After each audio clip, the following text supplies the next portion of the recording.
and this is Playing in Traffic. With us and the fellas, we do this every Thursday night live here on YouTube Live and Facebook Live. So if you click the subscribe button, you will get notified every time we go live. And now that car shows are kind of one, you got to hit the bell too, so you get notified. But anytime we go live, when we're out on the road at a different show, you'll get all the updates. So what's up, fellas? Chris has got a bell. We need more cowbell. More cowbell. God, I've never seen anything like that in my life. His basement has to be huge. No, it's not. It's just packed. You just got to organize. We do a thing, Joe and I, we're on a little roll there with songs that had cowbell in them a couple of years ago. And this guy who listens regularly, Tom from Massapequa, he's a card. He'd say, "Ray, you need more cowbell," and then he actually mailed us 2 cowbells. Oh God! So of course we brought him in and we were going nuts with him. But that's cool. So John was telling us about his adventures at SEMA, and like I was saying, Papa Squirrel was on last week, giving us the lowdown. So what was your opinion of it, John? My opinion of it was, I believe the majority of the manufacturers were scared to come. Mm-hmm. They just felt that nobody was going to show up, which was absolutely true. And it's not cheap to go to SEMA. I don't think they dropped the prices because of COVID.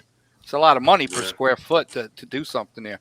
You know, when you get companies, big companies like Jegs and Summit, and now Holly, who owns everything, when they don't show up, you got something going on. And I wish I would have known ahead of time that they weren't going to show up, because a lot of other ones didn't come either. Yeah. I mean, there's still a lot of stuff there, though, right? I walked the whole performance hall, which is the largest hall. And it's really the only hall I go for, but I'll go walk around and check out other stuff. I walked with Barb through the performance hall from one end to the other. From left to right, top to bottom, 3 hours, we were finished. Wow. I saw it. You know the red hall, what I'm talking about. Mm-hmm. You can't walk that hall in 3 hours normally. No. Never. No, not at all. At least it's not like it's like Christmas shopping in a mall. At least it was comfortable without too many people. Well, even though you want to go and see lots of stuff, but it's nice not being congested, too. You want to see lots of stuff, but there wasn't a lot of stuff to see. That was the thing. I think I saw a picture of Ford had its usual deal. Chevy had its usual space. I know Chip Foose was there and Dave Kindig. Yeah, now Foose had 18 cars. When would you ever see? Around it, I saw it. Right. When would you ever see a guy like Foose bring 18 cars? So SEMA must have asked him, "Hey, I can you empty out your garage?" Yeah, they picture with all his cars, and there's probably 50 feet between cars. Yeah, I'll tell you. Nice 57 Chevy there. Check out Mike Linner's site. I was looking at it during the week. He did take 3,000 pictures, and you can see plenty of air in between everything.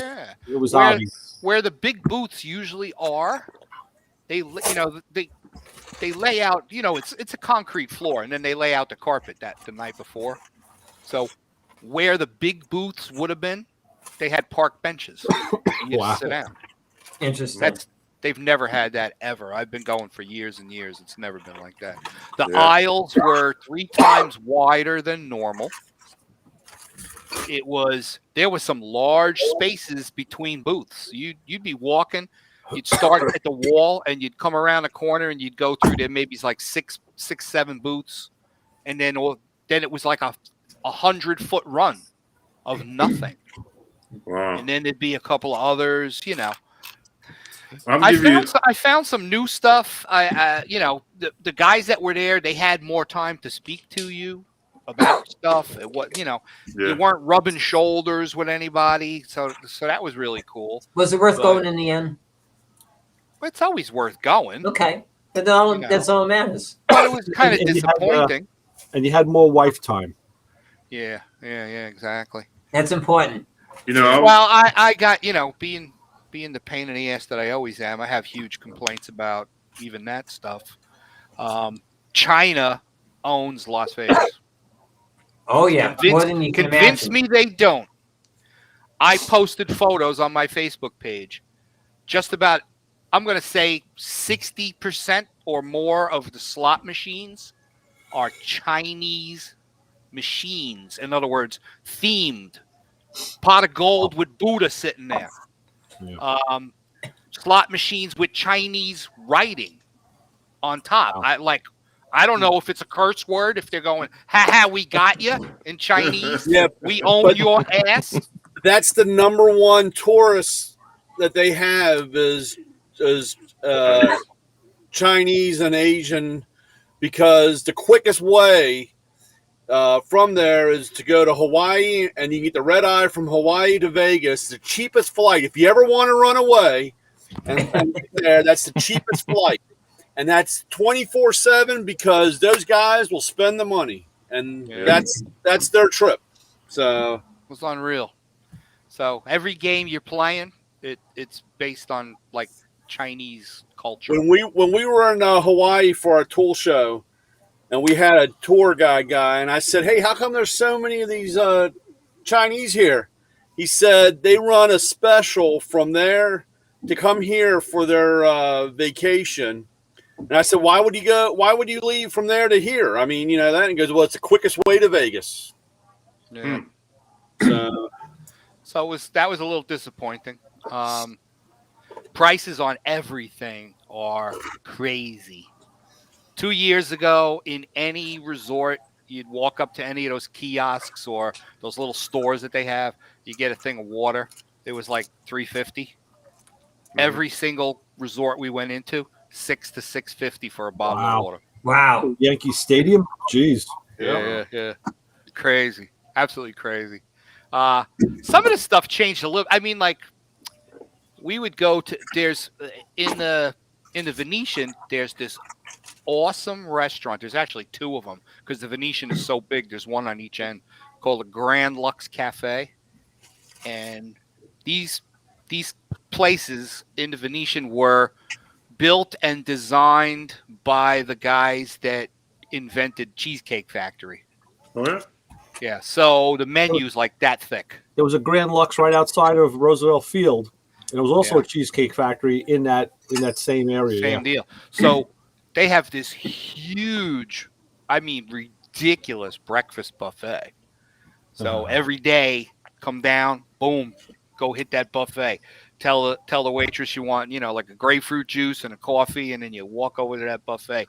And I'm talking, it was great. I was getting ready to get some bacon, and the girl came out with one of those, those flat baking trays. They're like 30, maybe 32 inches long and about 18 inches front to back.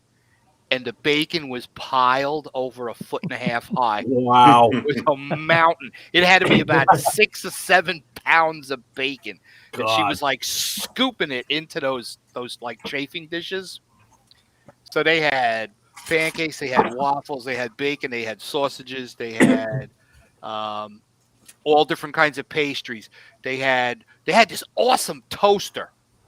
It's got like a chain link in it that constantly runs. So you take your pre-cut bagel or whatever kind of bread you want, which they had like 20 different kinds, and you throw it into this thing.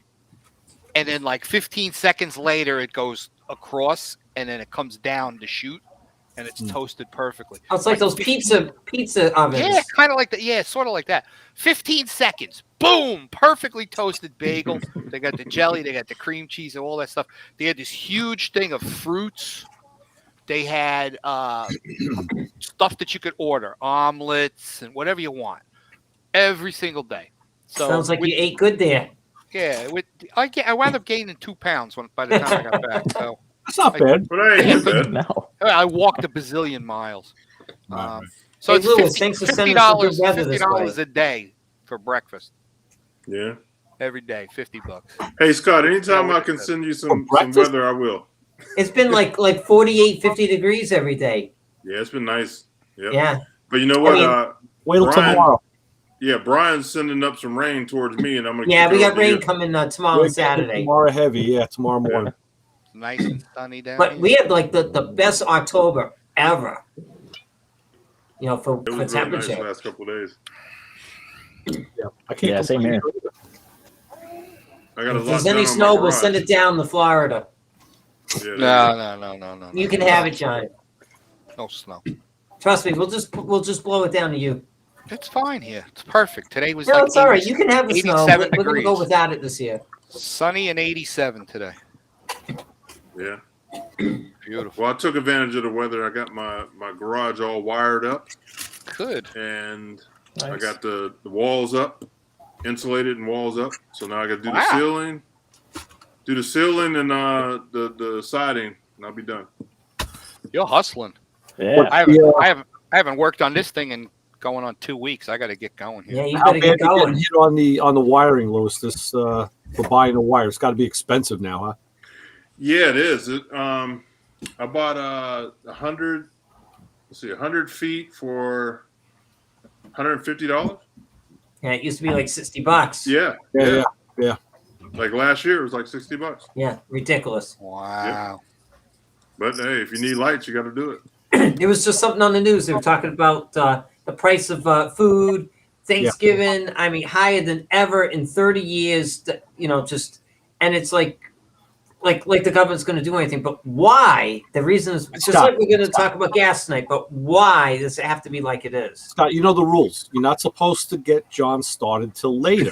Until later. John, After close your ears for a minute. Way too early. Wait, just a minute.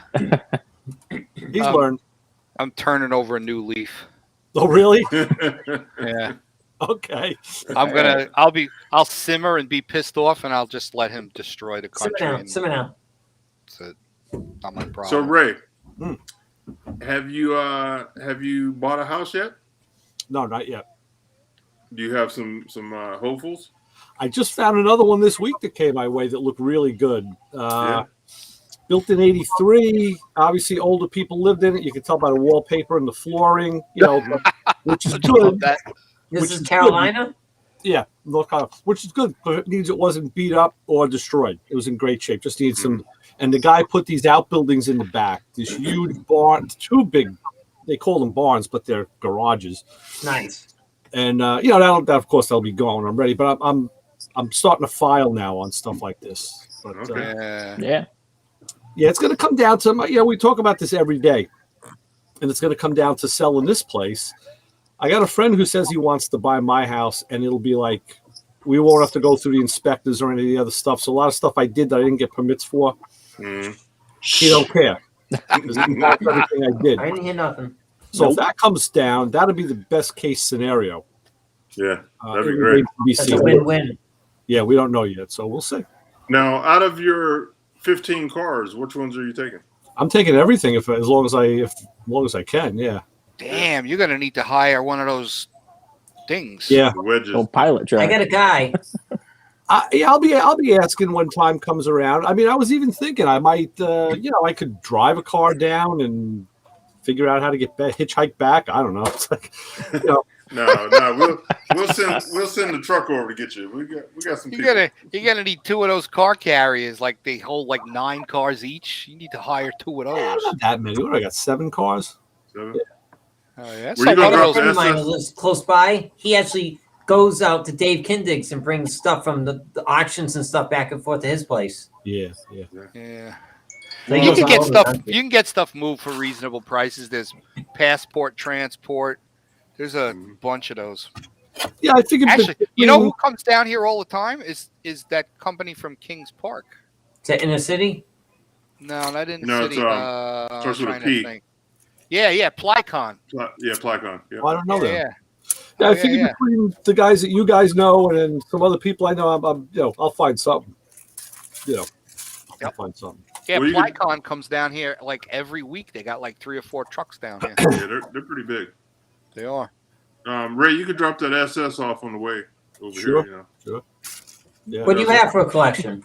I'm more worried truthfully, about moving my equipment and my parts and all of that stuff because that's just, Mhm. and the idea is, people say, well, sell it off. No, that was supposed to be my retirement project to sell this stuff off, slowly over time when I have time to do it because I'm not going to use it all. I mean, we know that, it's just not going to happen. Right. So sell it off over time. But that means I got to move it to sell it, so it's going to cost me to sell. Those are things you don't think about. You just do it, and you don't think about it. Yeah. Everything isn't a spreadsheet. The world isn't a spreadsheet. How about the guy that's going to move in and buy your house? Tell him you want whatever amount of money, he can have all the stuff, and then you buy whatever you need down there. Well, you know what it is, Scott? It's stuff that you accumulate, like a lot of tools and equipment, and I got a lot of car parts and stuff that you're not going to find again. And you can't replace. And you hate to get rid of it because you're like, man, I really could have used that. Well, of course, that happens all the It's called time. being a pack rat. Yeah. That stuff like you just 12. gotta crate it up, bring it with you, and go through it, and Well, Ray, put it where you can find it when you get here. Yeah, this is what we can do. Rent a semi truck and trailer, and I'll fly over and drive it down for you. All right. Yeah, That'll save you. we can have a big old moving party. Oh yeah, we can get it done. That'll save you on the mileage. Okay. You just be paying for the truck. All right. Can you do that? You can rent a truck and trailer? Yeah. Oh yeah. Riders. Yep. I mean, I know that I can see a trailer, but the cab, they'll rent the actual. Oh, yeah. Sure. Wow. Yep. That's Oh, yeah. heavy. Okay. Ryder Or rents buy the any of that tow stuff. Truck and fill it up, baby. No, you That's see, all my you're- problem is then I would just say, no, just leave it filled and I'll just take it the way it is, and I'll just. No problem. Yeah, I know it's no problem for you. I They'll just put fill you it on- up. You can come Put you on a take it. weekly note. You just Right. send them money every week. Right. Charge exactly. the card. Oh no, you just have it. Just take it. Oh wow, awesome. Just take it. All right, so Just what's someone seeing for gas prices? I saw went down. I see 321. It went back down My to. gas went down to $3.19, but it's only going to last a week. I see 345 or something around here today. I'm at 305 at Sam's Club. I'll be heading out your way. I think we're in like the 340s. Yeah. 389. 389. Wow. They I love heard it. today. 415 for True. super. 415 for super. Jeez. Thank you, Mr. President. $5 in California. It was on the radio today. Yeah. It's going to go up even more. Yeah. That is absolutely crazy. Oh, Papa Squirrel's in the house. What's the gas Thanks. over there, Papa Squirrel? So glad I bought a truck. Yeah. Thanksgiving weekend, it'll go up. Oh yeah, definitely. Don't you love that how it goes up? Like when there's when 450 you need the probably. most. Yeah, I know. Somebody stubs their toe, and then the gas station on the corner jacks the price up 8 cents. Right. And I'm like, you asshole. You got that shit sitting in the ground. What gives Right. you the right to raise the price? And it's already Because paid they for. can. It's already paid Because they for. got to pay for the next load. That's the problem. Not Yeah. my next problem. load. Yeah, but that gets paid for after you sell it. No. To dump a tanker of gasoline is over $55,000, and they won't drop it until you pay for it. You don't get consignment on fuel. Okay, So so when you order if your you've got a next gas load, station, you got to make sure you have $55,000 or $60 They grand. all do COD. They don't do kind of like payment like we do. No. Even have you That budget truck- your oil in your house. Actually, I have a lot of shop owners or gas station owners. They videotape the guy getting ready to drop because they'll sit up at the street and wait for 12:01 because the next day the prices change on the fuel when it's being dropped in the ground, and it could be another $10,000 or $8,000 or $7,000 added to their fucking bill. and the Wow. depot tells them to wait.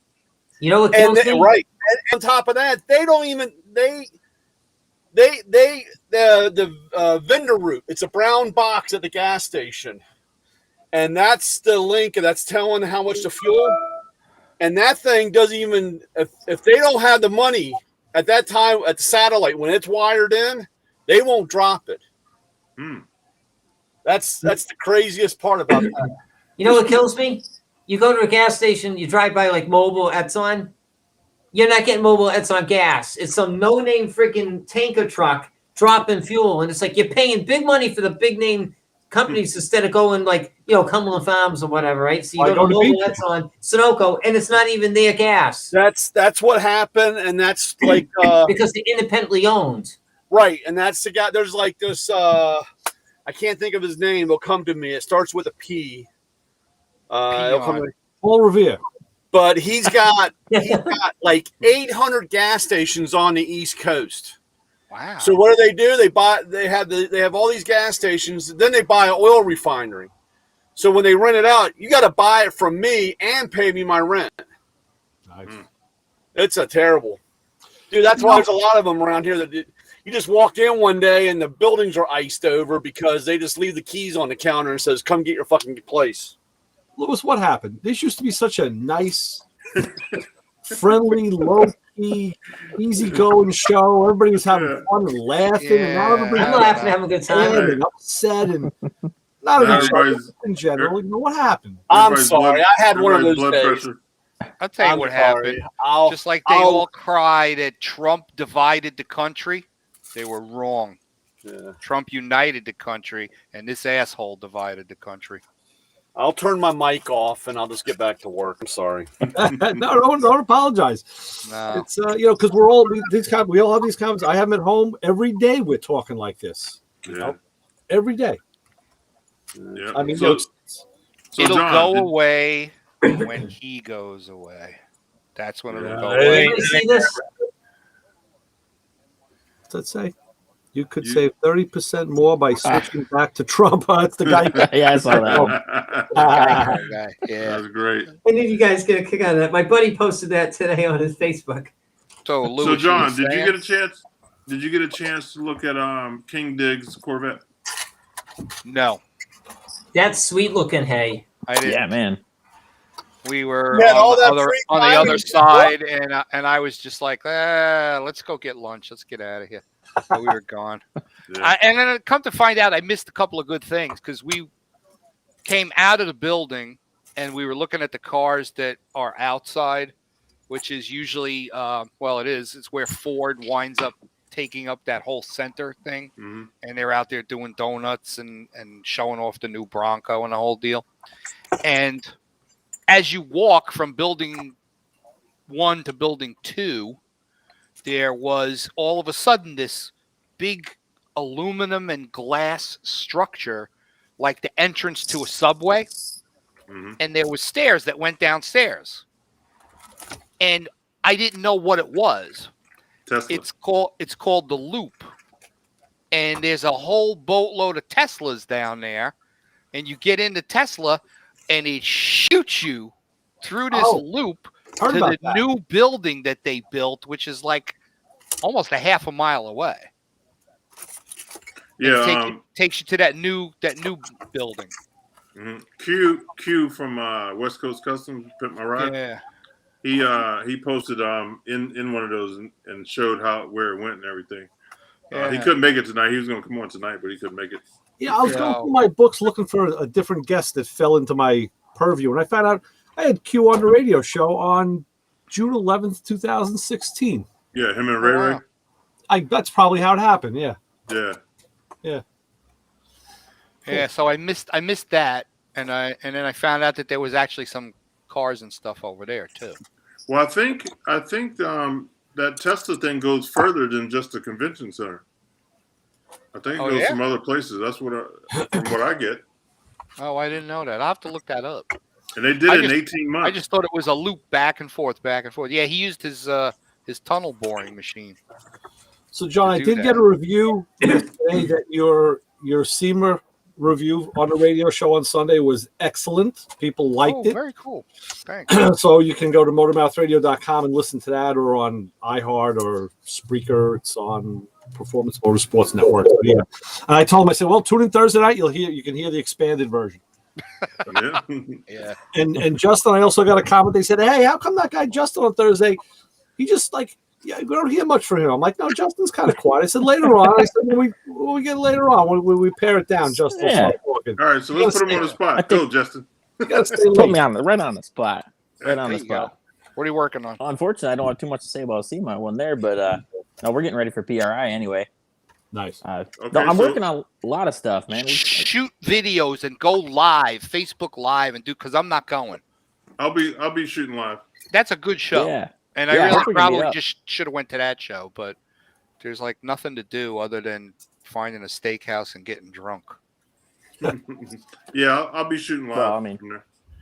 You know, that doesn't make the wife happy. So it looks like you had some good meals. I saw some pictures of some food. Yeah. Oh my Yeah, man. God, You're in your glory, huh? The Venetian is amazing. I'm sorry, It's Italian, phenomenal. I take it. Yeah, we found this Italian restaurant. Well, there's this like huge.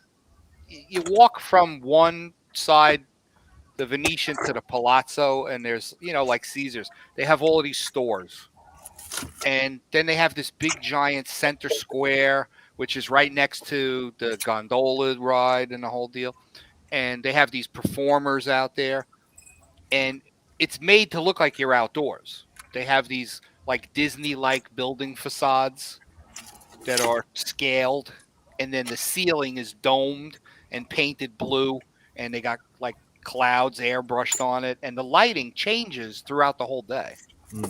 And there's a bunch of restaurants there, and we found this one Italian restaurant that we had talked about going to last time we were there, and I'm like, well, let's go. And it was so good. We ate there 2 nights. Wow. It was that good. Unbelievable. I mean, I posted pictures. The food was insane, and it was very reasonable. And the waiters were phenomenal, whether they were really from Italy or not. I don't know. They had a good accent. From Newark. But it was really good. And then Thursday night, after the show, we went to this place in New York, this Chinese restaurant called Chin Chin. That was crazy. Way too much food. I had no clue. I was there with me and Barb and a friend of mine from high school, and I saw spare ribs. So I was looking at the menu and thinking of like your typical Chinese restaurant, not knowing that every single thing that you ordered was like the size of a main course. Oh, wow. Other than the wonton soup. Yeah. I mean, I ordered spare ribs, and there were like 8 of them, and they were like that thick, and they were about that long. Wow. Man. Couldn't eat them all. And they were in this, it was like a barbecue soy sauce. Nice. Unbelievable. It was fantastic. That's good. Like you order a fried rice. I thought I was getting like a side of fried rice. It was like a salad bowl of fried rice. My wife had shrimp. No buffet there? It was great. No buffet. This is a real restaurant. It was just absolutely phenomenal. The second day we were there, we went to that new place that opened up, Resort World. That's going to be the place. Oh, yeah? There's a lot of it is still under construction. It's huge. I mean, huge by huge, ridiculous. So large that there's 3 hotels within the confines of this one resort. There's a Hilton. People really don't understand, if they've never been to Vegas, how big and I don't even know what you call it, extravagant. Oh yeah, it is. Yeah. In the area where they have the stores, it's 3 stories tall. There's a giant globe. I swear to God, this thing is like a 40-foot diameter bowl. And it's completely covered in LEDs. And when it shuts off, it's a mirror. You walk up to it, you see yourself. So it's like a giant mirror ball. But then when it comes on, it's like an LED TV. Mm-hmm. Like HD, going all the way around this thing. It's got motion video. It's crazy. And it's over 2 stories tall. It's insane. The place is crazy, and they're still under construction. We were talking to one of the people that were there, and she goes, "Yeah, it's going to be like a full 2 years before everything here is open." Wow. Yeah, there's a deck on the 3rd floor that's got a bar and some seating. That's going to be like the velvet rope place to go. You got to be somebody. It's this huge outdoor deck that when you go out there, you've got this magnificent view down the strip. So I could see that place at night is just going to be like real rich, famous party people be hanging out there. It's got a giant bar. I'm going to check my email. There's a lot going on. I'm going to check my email. I probably got invited there. Probably. There you go. So yeah, I've known to pop up at a couple of events. Yeah, we went to the drag strip on Sunday, and I got to be honest with you, it's the first time I've ever been to the drag strip, and I was bored out of my socks. Yeah. Really? Yeah. Crappy car count, and everybody, I guess because they all want to keep their sponsors, everybody is so corporate, politically correct, polished. They all got the same spiel, you know. My gotta mention everybody. It was boring. It was completely boring. I'm like, why are we even here? It was not like going to the drag strip used to be. You know, you got to wear a mask everywhere in Vegas. You don't have to wear it when you're outside. But it seemed like a lot of the drivers they didn't even want to sign autographs. They were avoiding people, you know? Yeah. So, What's up, Keith? Not much. How's it going, guys? Hey, just living the life. just chilling. Yeah, man. What do you got good popping on the easel? I'm working on a fat boy back there. It's going to be a regular portrait, but I'm going to be doing a. Here, get it. I'm going to be doing motor next. Can you see it? Go up. That's going to be Yeah, next. raise All it. pinstripes. Yeah, go up a little bit. Lift it up a little bit. Oh, yeah. Oh, yeah. motor. Okay. And SNS. Oh, wow. Nice. Nice. Too high.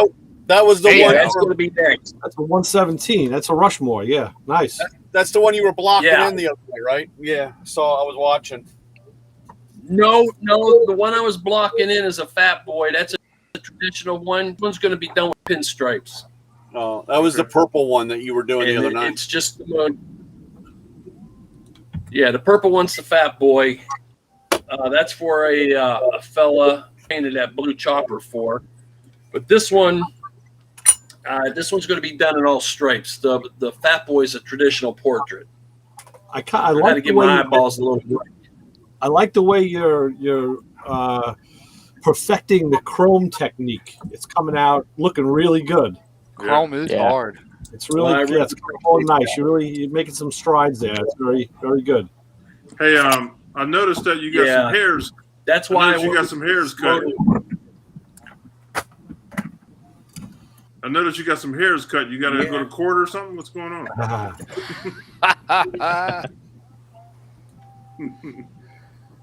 I got called to go into court.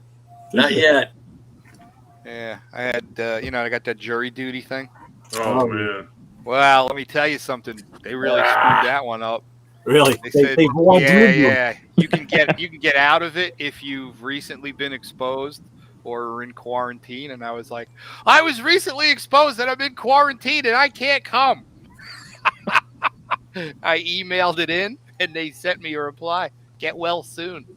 Nice. Nice. We'll get back to you later. Yeah. Right. Yeah. Well, last time they called me in, I went and I cried like a baby and I said, I can't do this. And they were like, why? I says, I get all freaky and, and I can't do it. And I get claustrophobic and I own a business and I'm the only employee in the business. And if I'm not there, I'm not making money and I'm having trouble right now. And I just can't do this. And they were like, okay, you're dismissed. Wow. And the state of Maryland, they told me to go suck it up, Buttercup. Right. Pussy. Well, the next thing you do is you kind of wait until they start to, because they usually got to interview you for some reason. A lot of times it's like you're doing the lawyer deal, and they got so right away I would be like the most prejudiced. Oh yeah, he's guilty. I'd shoot him on the street. That kind of guy. And they're like, you're out of here. So Yeah. No, the reason for the haircut, Lewis, is I'm in the corporate world now, so I have to go in the office, so I have to look presentable. Yeah, I That's right. got a that's new right. job. New Really? job after 20 years.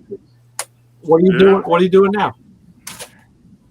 I'm customer service supervisor over a warranty department, a service department, service guys. Okay. So With the same company the or office. a different company? whole nother company. It's a Oh, company really? that I was with. Oh yeah, it's a whole new ball game. I'm out of the rubber business and I'm into the window manufacturing business. Oh, there you go. Okay. And instead of driving an hour to work, I'm driving 12 minutes. Nice. Way to be. Yeah. Nice. Yeah. So I couldn't take that 500 miles a week anymore. I Yeah. don't blame you, That's bro. good. Good for you. I did 500 miles today. Wow. Yeah. I don't Gotta blame go. you. Hey, good. Good, man. I had to go to Fort Myers. Wow. Yeah. That's good to Like, hear. What company is it? Polaris Technologies, Mm-hmm. Yep. right there. Well, they're the plants on Victoria Road, Mhm. and I'm in Boardman. I'm at the one of the corporate offices. I'm in right there on Corrego Avenue. Behind, remember where Eaton Park used to be, Lewis? Yeah. Yep. On Market Street, right behind there. Behind Sweeney. Yeah, right next to him. Yep. Okay. Right next That's good, door. man. I'm excited for you. That's great. Yeah, I've been there 3 months. I've already taken vacation days. I made a pretty sweet deal. Nice. That's I made a sweet pretty sweet deal. deal. Okay. Yeah, it was Nice. was funny when they came and recorded for that TV show I was on. They I says, hey, can I get a couple days off? I need to straighten up my studio, and I told them what was happening. And they're like, oh, without a doubt. And then when I told the guys when they came and did the show, they're like, you got vacation days already? I says, I was good, man. I did a hell of a deal. So Yeah. That's awesome. it was pretty good. So how's the Harley Davidson shop? You're doing the thing in there, right? Well, yeah, I was supposed to do something prior to Christmas, but they had other things booked. So she's going to have me in there like in January or February, and I'll either be pinstriping. I know I'll have my artwork there, and I'll have paints there. And what I wanted to do was, and I suggested, I says, I'll pinstripe a new or used helmet for $50, 2 colors tops, no lettering, so I could bust them out, and then all the money was going to go to the veterans. There's a veterans. It's called the Mustang Ranch, and it's not the whorehouse in Vegas, but it's for the military down there in Columbiana, and it helps veterans that suffer from different disorders and stuff. And I was going to donate all the money to that. Oh, nice. So That's cool. there still might do that. I'm not sure if that's going to happen yet or not. Okay. Well, let me know if I can do Then anything. I'm on the Cubs. I'm supposed. All right, I appreciate that, Lewis. And I'm supposed to be on the cover of Riding On Rolling magazine. Stone. Yeah. I don't know. On the cover What's of the that? Rolling Stone. Yeah. So Gotta buy I'm 2 pretty copies for my stoked mother. about that.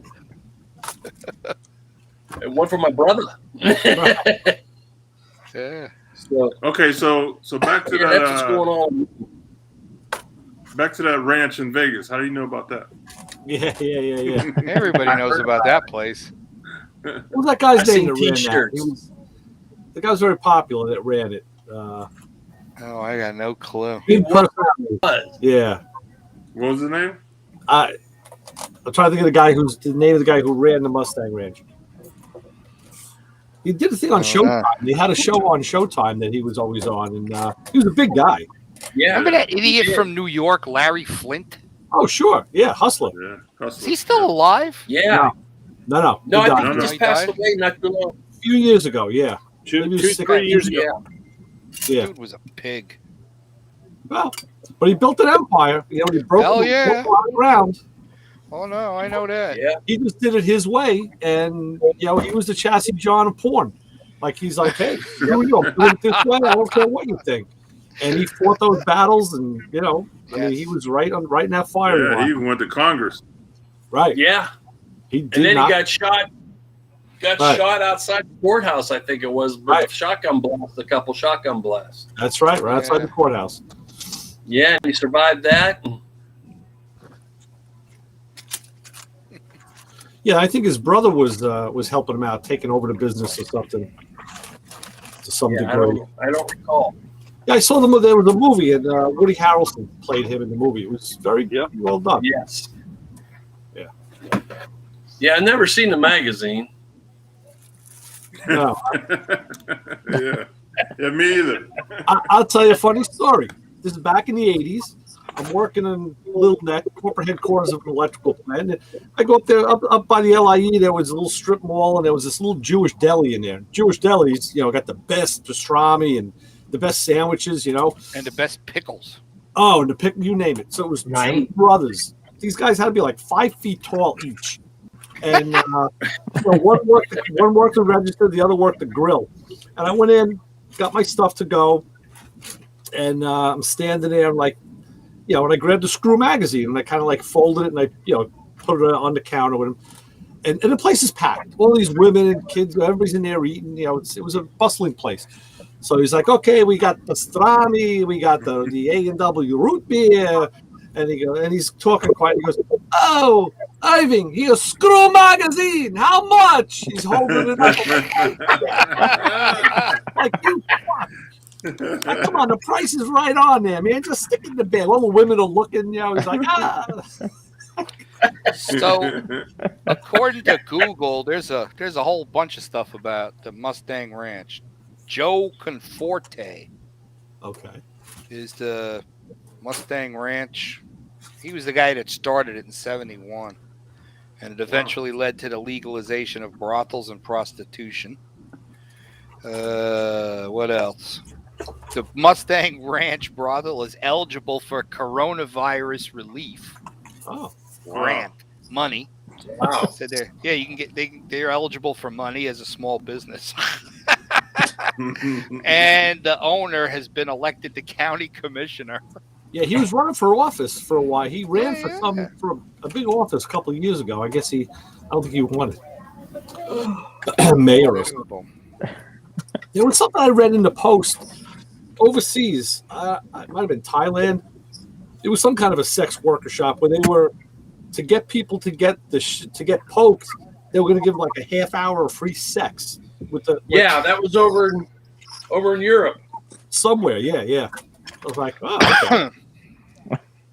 Hey, sex sells. Just talking about that at work today. Apparently, It's like, get a jab, get a And poke. when it's free. Yeah, Get a jab and a poke. right. That's funny. Man. I allowed my Trying to find iPhone to download and upgrade. Oh, It's like, I don't know, 15 dot something. good luck. Yeah, it has Yeah. completely changed everything on the phone. I hate when it does that. Right? Makes me sick. I was literally, I don't know. I downloaded it and it changed a bunch of stuff, and some of the icons on the front of the screen got moved around, and I can't stand the iPhone to begin with. When you go to move stuff, how other stuff jumps, and it's almost impossible to really get stuff lined up where you want it. It's a pain in the neck. And then they put these other folders onto the phone, and they put them on the first page. Ugh. So I'm trying to move icons around, and I wound up knocking my contact list icon into the icon with the email.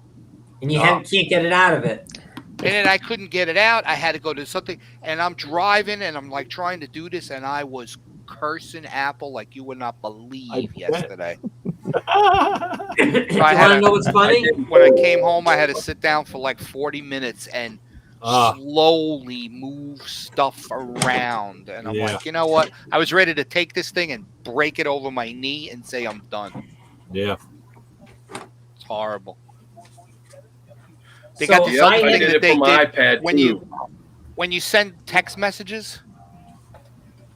If you don't hit the send arrow exactly, it opens up another screen that has like all kinds of stupid shit. Like I could send you a text with like bombs exploding, fireworks.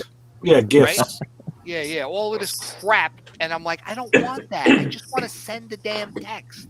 Right. So you got to make sure you're right on the money because the whole thing is a touch screen, you know?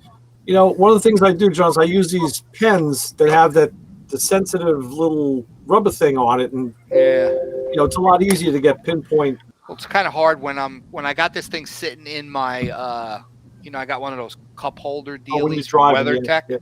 Yeah. And it's plugged in. Yeah. And you know, I'm driving at 80 miles an hour and I'm talking to the car for the text. You're not texting. Well, I'm not texting. I'm voicing. CarPlay. Yeah, you know. So it's just a pain in the neck. Technology. Well, I had to change one of my Apple passwords, and I keep putting in something, and it says, "You've already used that. You can't use this. Can't use this." So my new Apple password is "fuck you, Apple 68," and it's like you got to have like a capital letter, and then you got to have a number. So 68 is the year I born. So literally, it's "fuck you, Apple." You know, I use a strategy. Now the whole like world that. knows your password. We got 600 people on Hey, wait right a now. minute, I'm out, guys. Remember, we're supposed to be happy and unicorns. Oh, I'm and, making happy. and Right. I got to say "fuck you" to Apple. I mean, please, come on, guys. See, there I you am. go. I'm happy. I'm happy. We're Thanksgiving's always happy. I'm coming. sorry. I'll go back Happy, on. joy. Yeah. You know, Thanksgiving's coming. Kamala Harris is in Europe. Oh, look who's in the house. Terry. We got a Let's celebrity in the have house. Before Celebrity you in the leave, house. Terry, Scott, if you want to keep that password and they make you change it, what you could do is, and I do this with some of my stuff, like, okay, you got "fuck you, Apple 68." Make the first letter capital and the rest small. Then when you got to change it, you make the first letter small, you make the second one capital, and you just keep rotating it like that. No, I get something like, oh, it's too close to something, too close to the old one or something. You won't let That me happened do to it. me last week. I had, pain. like I said, I had to change. I usually do the same thing, Ray. I change a couple things. Right.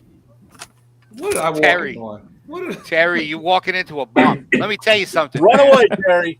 Run. I walked up on that Firebird, and I was jaw dragging on the floor.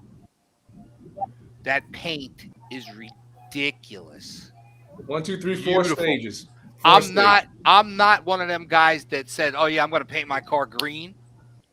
Dude, that is the most amazing green metallic I have ever seen. And I took pictures, and I think I sent them to you. I could not get a good picture of that car because of the lighting. That car needed to be outside. It's the back. It's back Camaro, at the the shop. late model Camaro dashboard was fitted, and it was beautiful. But My what I wife wanna- was like, "Oh my God." She could not believe that late model dashboard fit in that old car. Did she say, "Is my car going to look like this, John?" Kinda. Yeah, you're hit now, buddy. And let me ask you, was it GM mint green metallic? It wasn't mint green metallic. No, that was a No. custom color. What color is that? It's 4 stages. I don't even know what they called it because the young kid who painted it, he I think it's just a made up color because he shot out the owner Brett. I don't know if you saw him. He was the guy with the ponytail. He's the owner. What's it called? The guy sprayed out like 4 spray outs, and we took him outside, and we chose 2. But the one green that we were just like, listen, if this was like your everyday car, if this wasn't going to SEMA, you should go with this green. But being that you're going to SEMA under those lights, you got to go with this green. And he agreed. It looked spectacular, but it did not photograph well. Yeah. Unfortunately, yeah, that car. I got a lot of people. Somebody with a good digital camera, yeah, they would get that. It would look amazing. You know, Yeah, your John, eyes That's on part that you got to see right there. Yeah. It was There's a just thing it that was so deep. photographers do when they want to check the clarity of paint, they'll put it under a light and they'll photograph it, and they look at the image, they look at the reflection in the photograph, not the actual picture, and they can tell how clear that paint is. It's Right. Yeah, it's pretty cool. Engine compartment was immaculate. It was done really nice. I mean, the car was just awesome. So is mine going to be like that, John? No. You know what I get? Okay, it's coming up on a year that you've had this thing. Why isn't it painted and running yet? Wow. No, but that car is back in the shop now.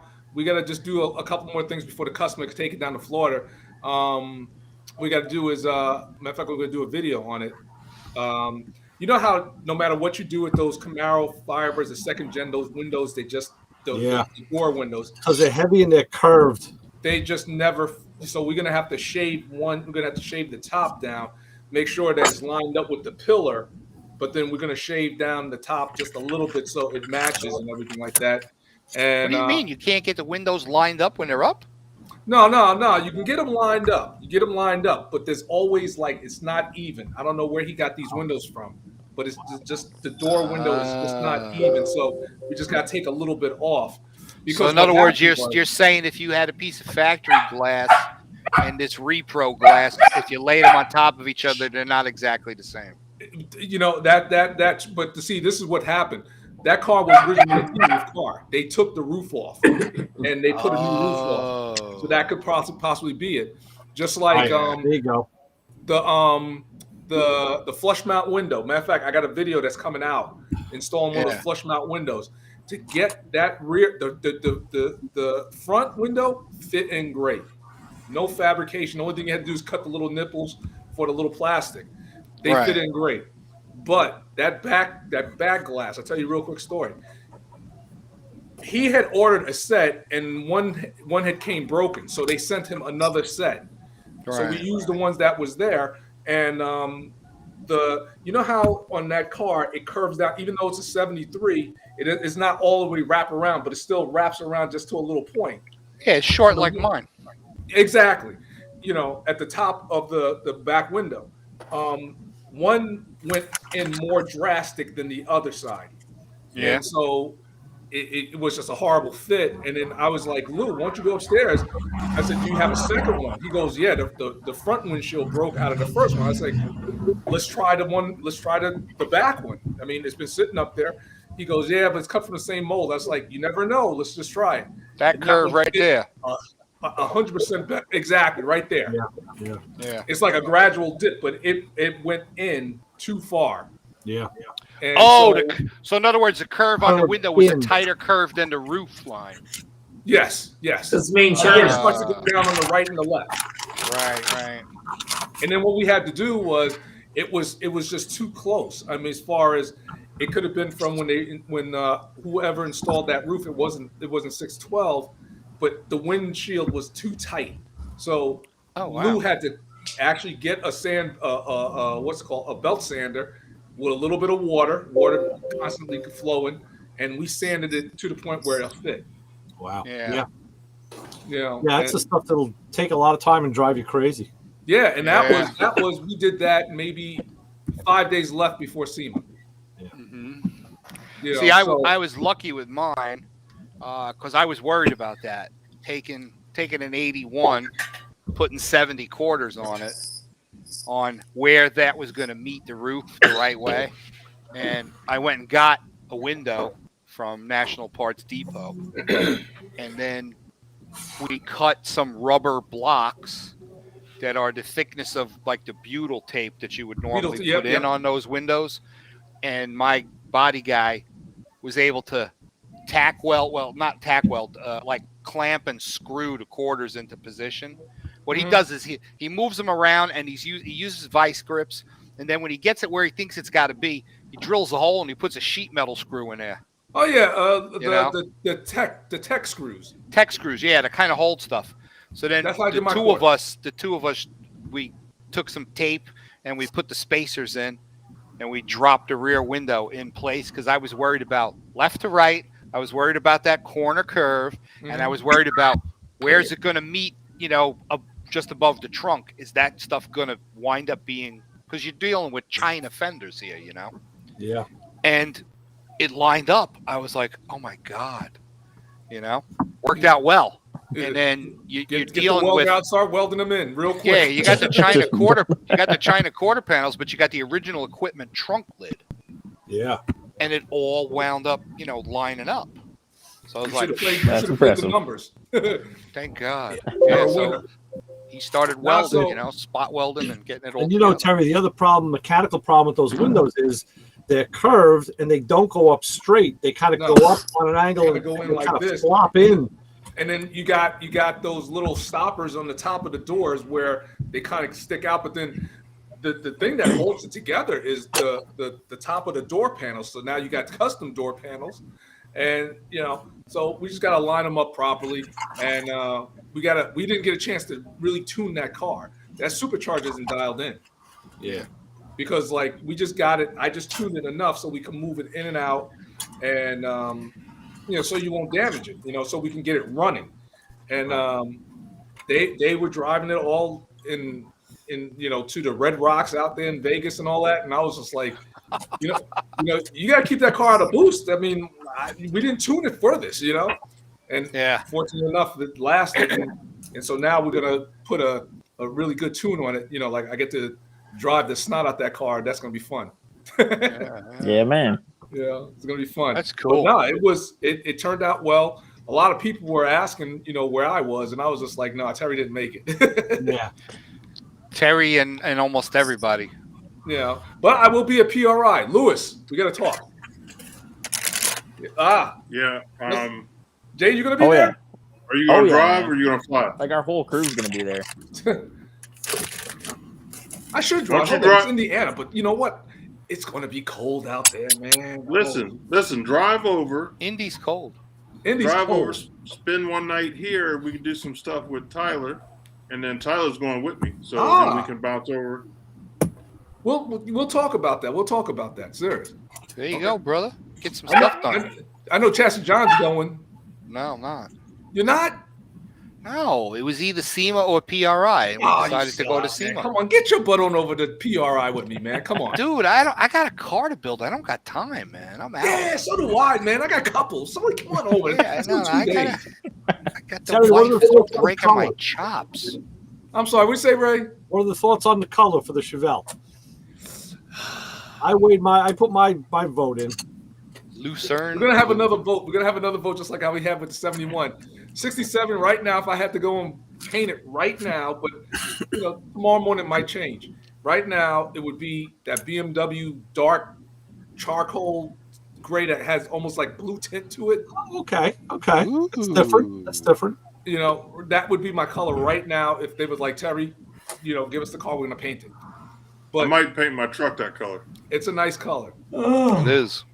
But I saw the Cadillac, the new Cadillac V Series. They have an orange. I was just gonna say it. They have that orange, and I was just like, look at this color. It's Yeah. not the atomic orange. It's a little bit more deeper It's like and a darker deep. Yep. than the atomic orange. And then I was like, that's my color, but not for the Chevelle, for the I Le love Mans those GTO. colors.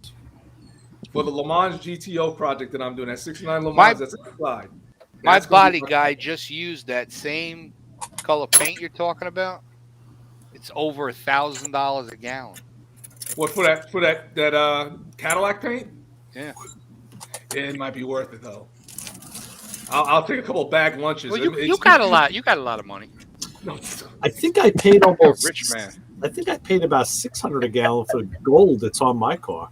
Really? Yeah. That stuff's not cheap. No. no, paint's not cheap. Crazy. Man. Paint. You know what my problem is? It's like I'm walking into this after 20 plus years, and it's like sticker shock because Yeah.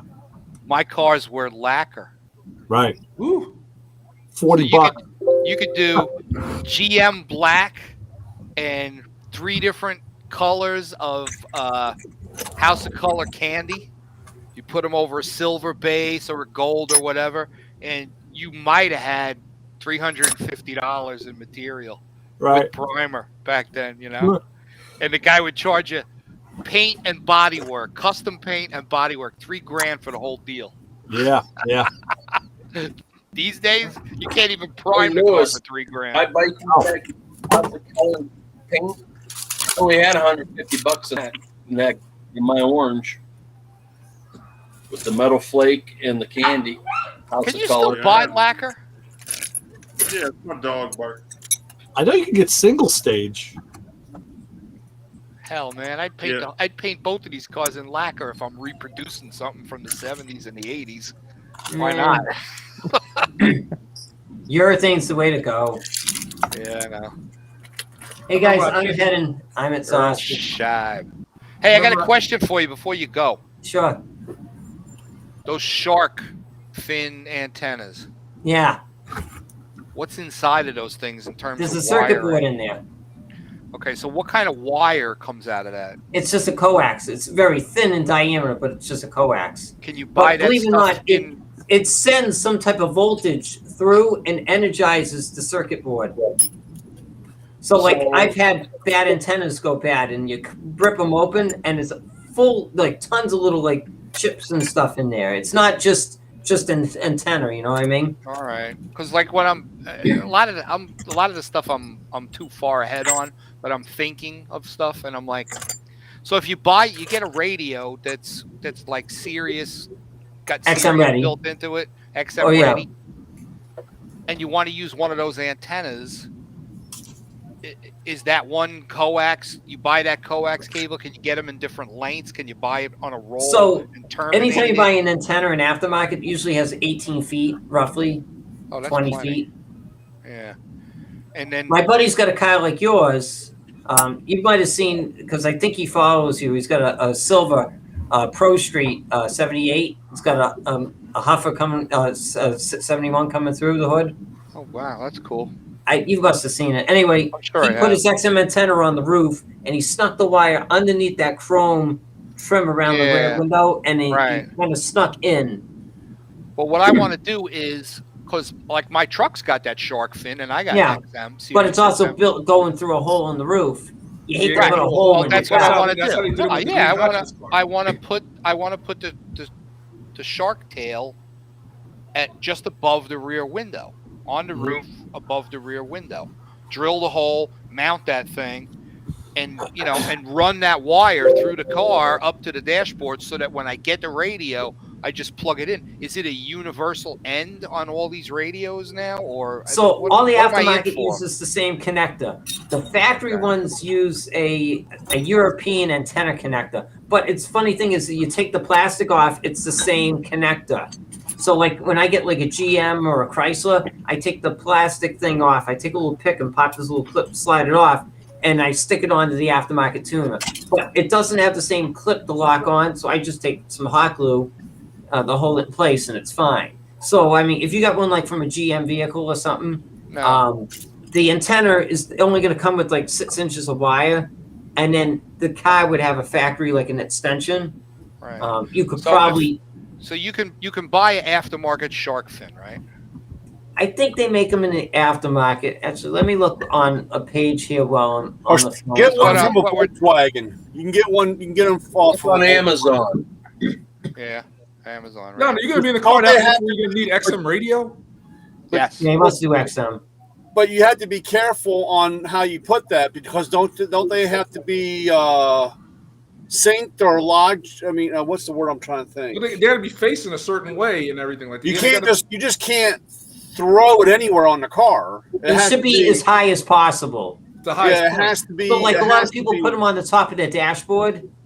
On a convertible, it's okay, but a hard top, the metal roof, depending on the angle of the satellites coming down, would block the view of it. If you if you go to Sirius's website, they had a graphic that showed where to put it on each body style car.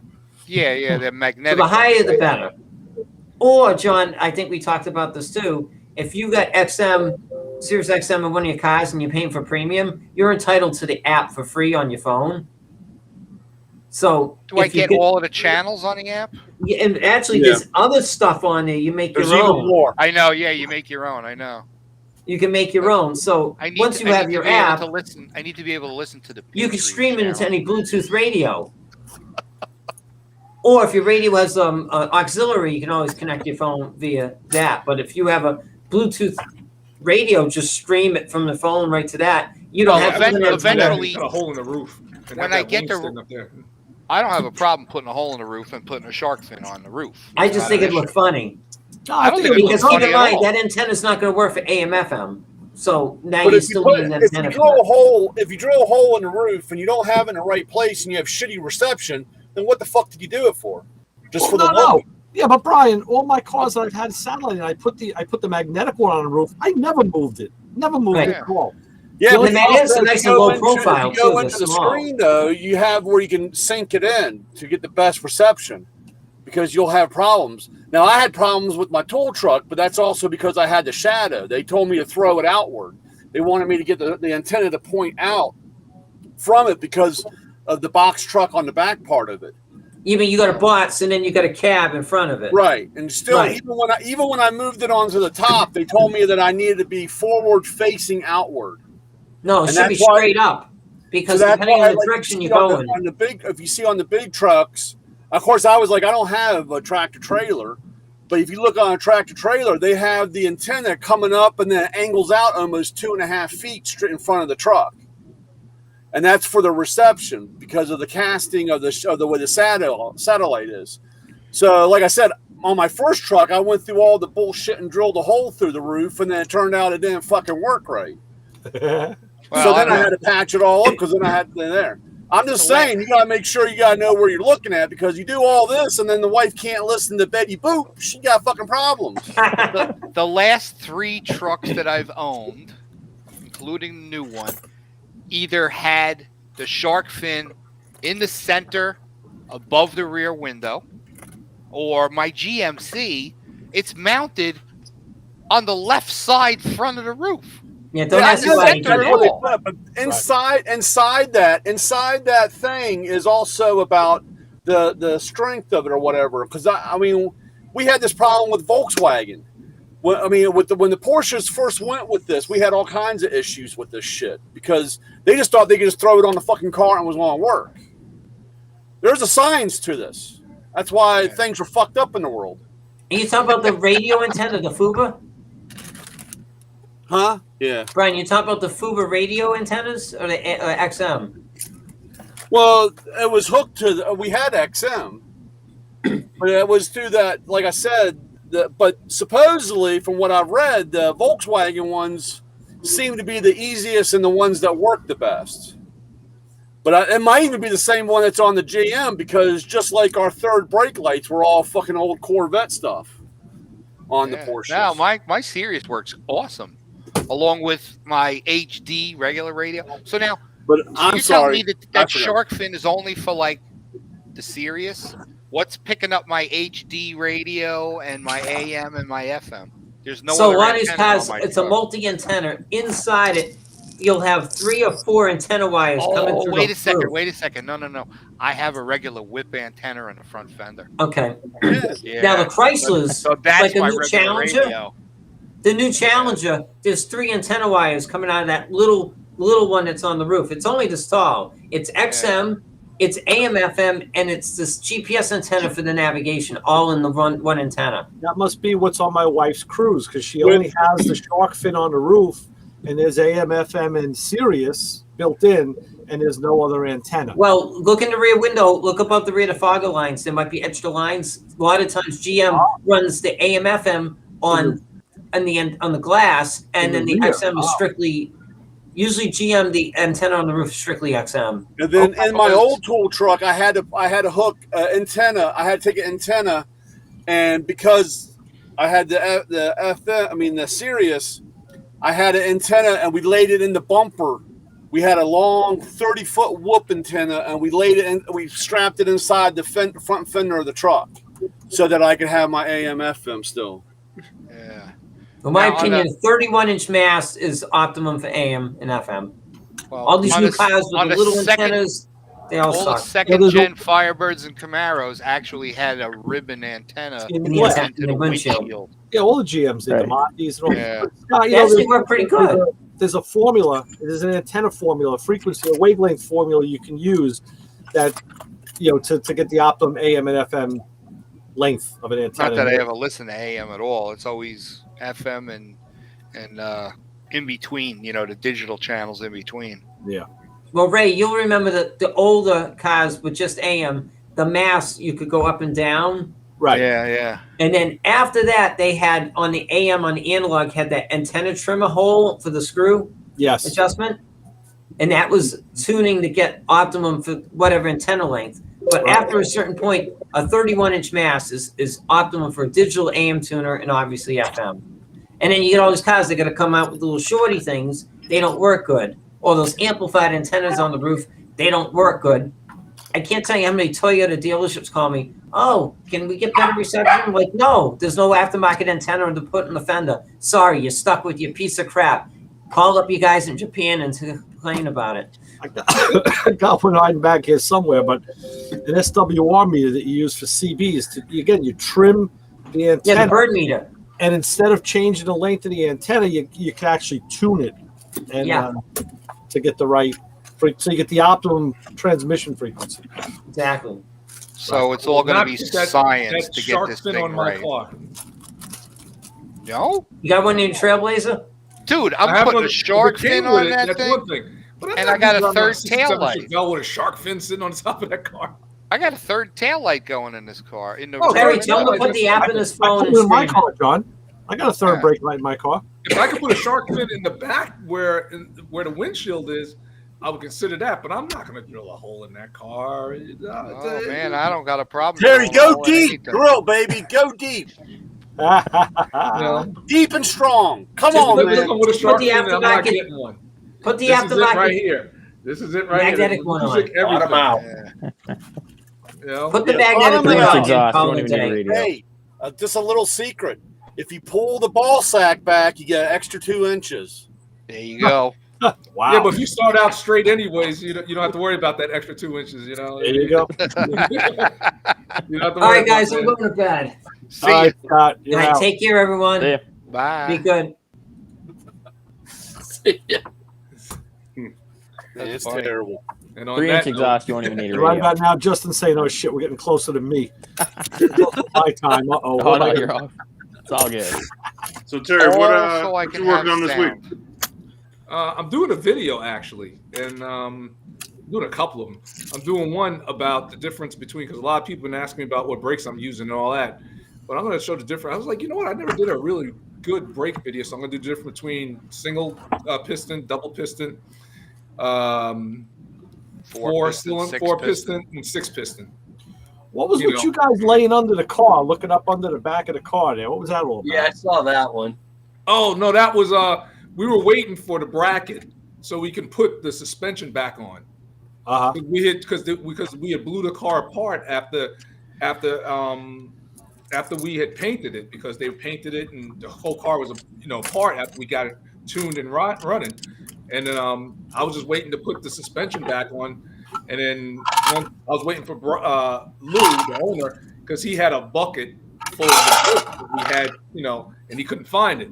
So me and the other guy, he was doing the right side, I was doing the left side, and he was just like waiting for Lou with the bucket of bolts, And then he came with the bucket of bolts, and we put it back together. Because what it was that rear end, it was in the Hotchkiss booth, but that whole rear setup was Ratchet. Yeah. It had Hotchkiss coilovers in the back, and Hotchkiss all in the front. But that rear setup was the top level Ratchet. Nice. It's a nice piece. It's a nice piece. It took a few minutes to kind of orient to what you were doing, that you were laying down. It was like, what the hell is this? So that was good optical. They were just wiring the underneath. Yeah, because a lot of people like, and that's the thing, because you don't get to see all the work and everything that goes into one of these show cars, where I'm sure there are some that hide their stuff, put the car on the ground. We don't want to show it. We don't want to put a mirror up under it. But now I'm just like, you know what? This is going to be one of the few times you see underneath it, and That's Terry. That's how I always said. That's how I judge some of my friends. Like the guys, you bring the car out new, and like the guys that dive down on their knees and get under it and look like, those are the real deal. They want to see what they want to see what it is. Yeah. I do that all the time. I'm always getting under people's cars. Yeah. and that's why All the time. I got mine on my rotisserie. I've been cutting away at that and welding in. So hopefully, like I said, in the next 2 weeks, I'll be able to put that thing back on the frame. Nice. Oh, nice. You Yeah. know, I love that's the dream. rotisseries. You know? Best invention ever. Oh yeah, I'm very ambitious. But you know what it is? I take off from work, and that's what I want to do. Just okay, this is it. But then like tomorrow, I wanted to spend the whole day, just doing what I got to do. But then my son, he comes down with a sore throat, so he might be staying home from school. So Yeah. That's How good. no Terry, problem that's with free labor, man. Put them out there. that. Yeah. Teach 'em young. That boy, he's into sports.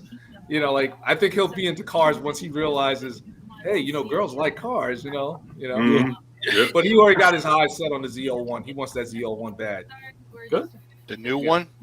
Yeah, it's 2015. Yeah, I got 2015, the last year of the real body style, the real Camaro, if you ask me. Yeah. And he's like he tells his friends, yeah, that's my car right there. And the 69 Camaro in the garage. I love 69s. Yeah, man. Yeah, I'm holding on to mine as long as forever. Yeah.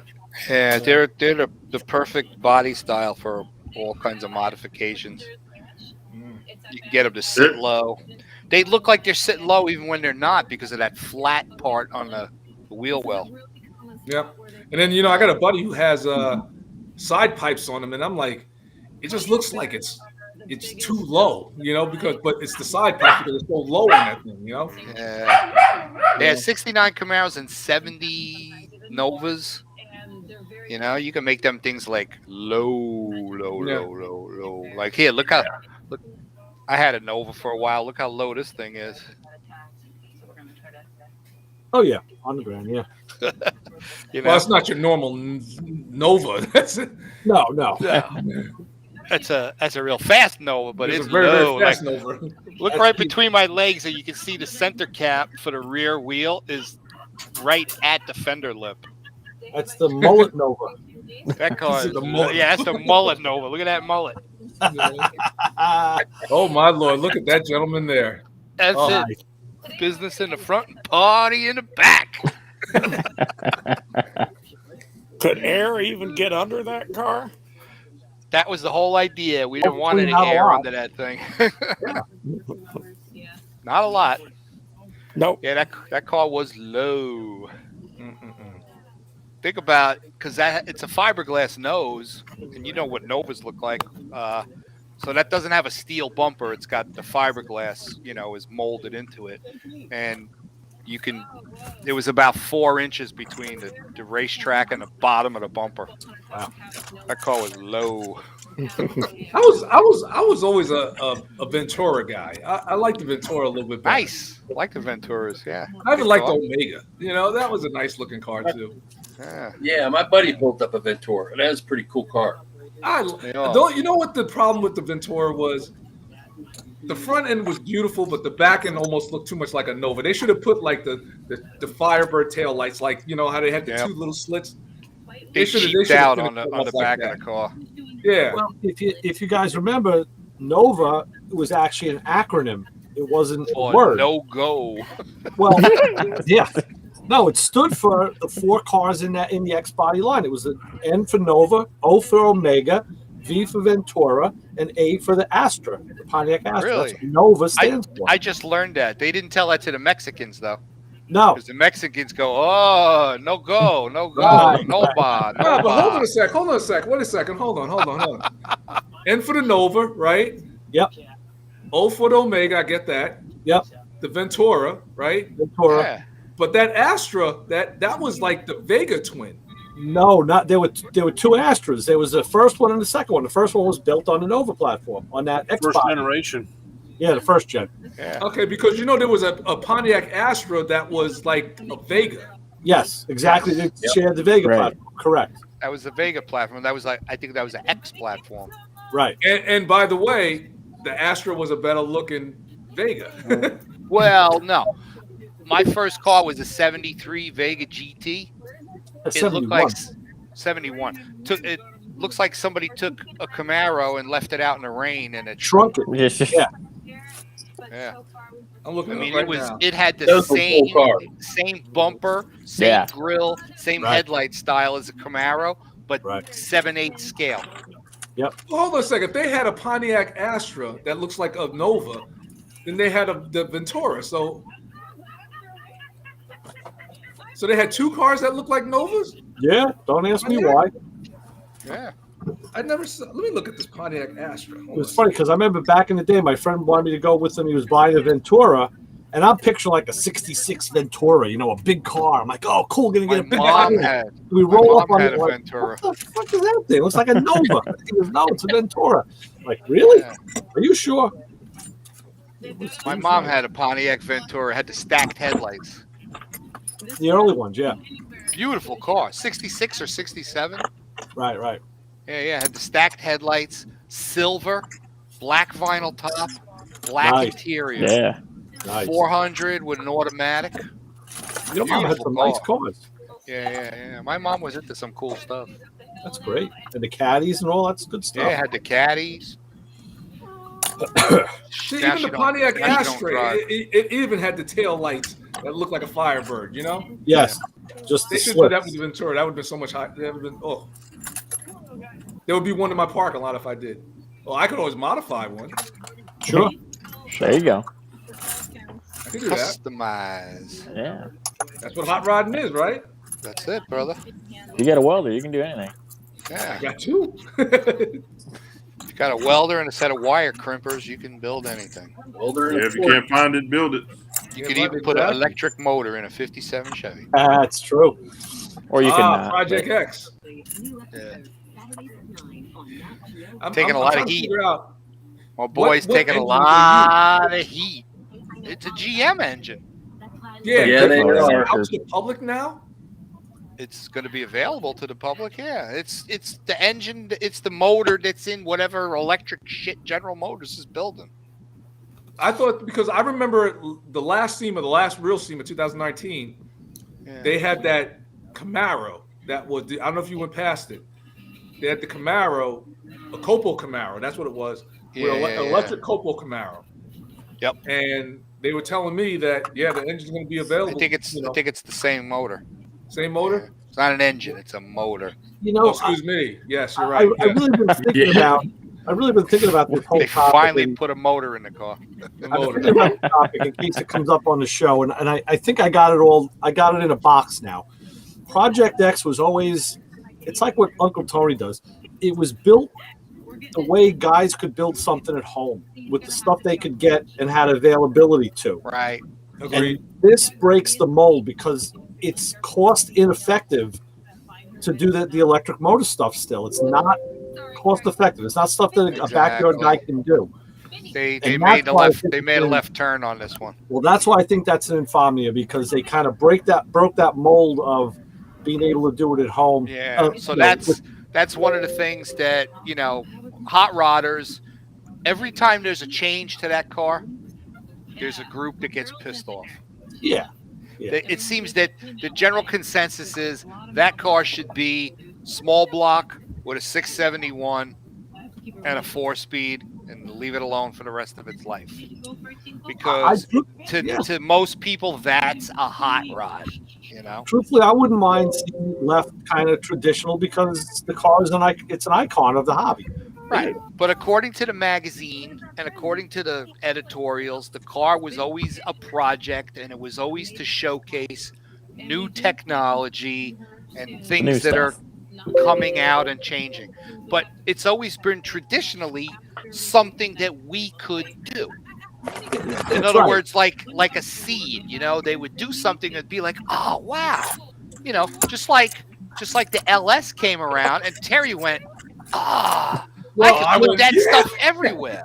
I'm glad you said that because the guy I was talking to yesterday said, but wait a minute, didn't they put an LS in that thing just a while ago? And I said, yeah, do you realize the LS platform was like 25 years old? And he was like, whoa, is it? I'm like, yes, it is. Right. I said, so like you can 97. find LS cheap. So these they've days. made all these changes since the 60s, constantly changing stuff back and forth underneath that car, the whole deal.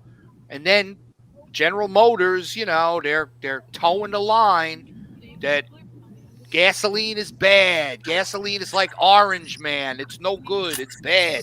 Got to go electric. We have to force this electric shit down the world's throat.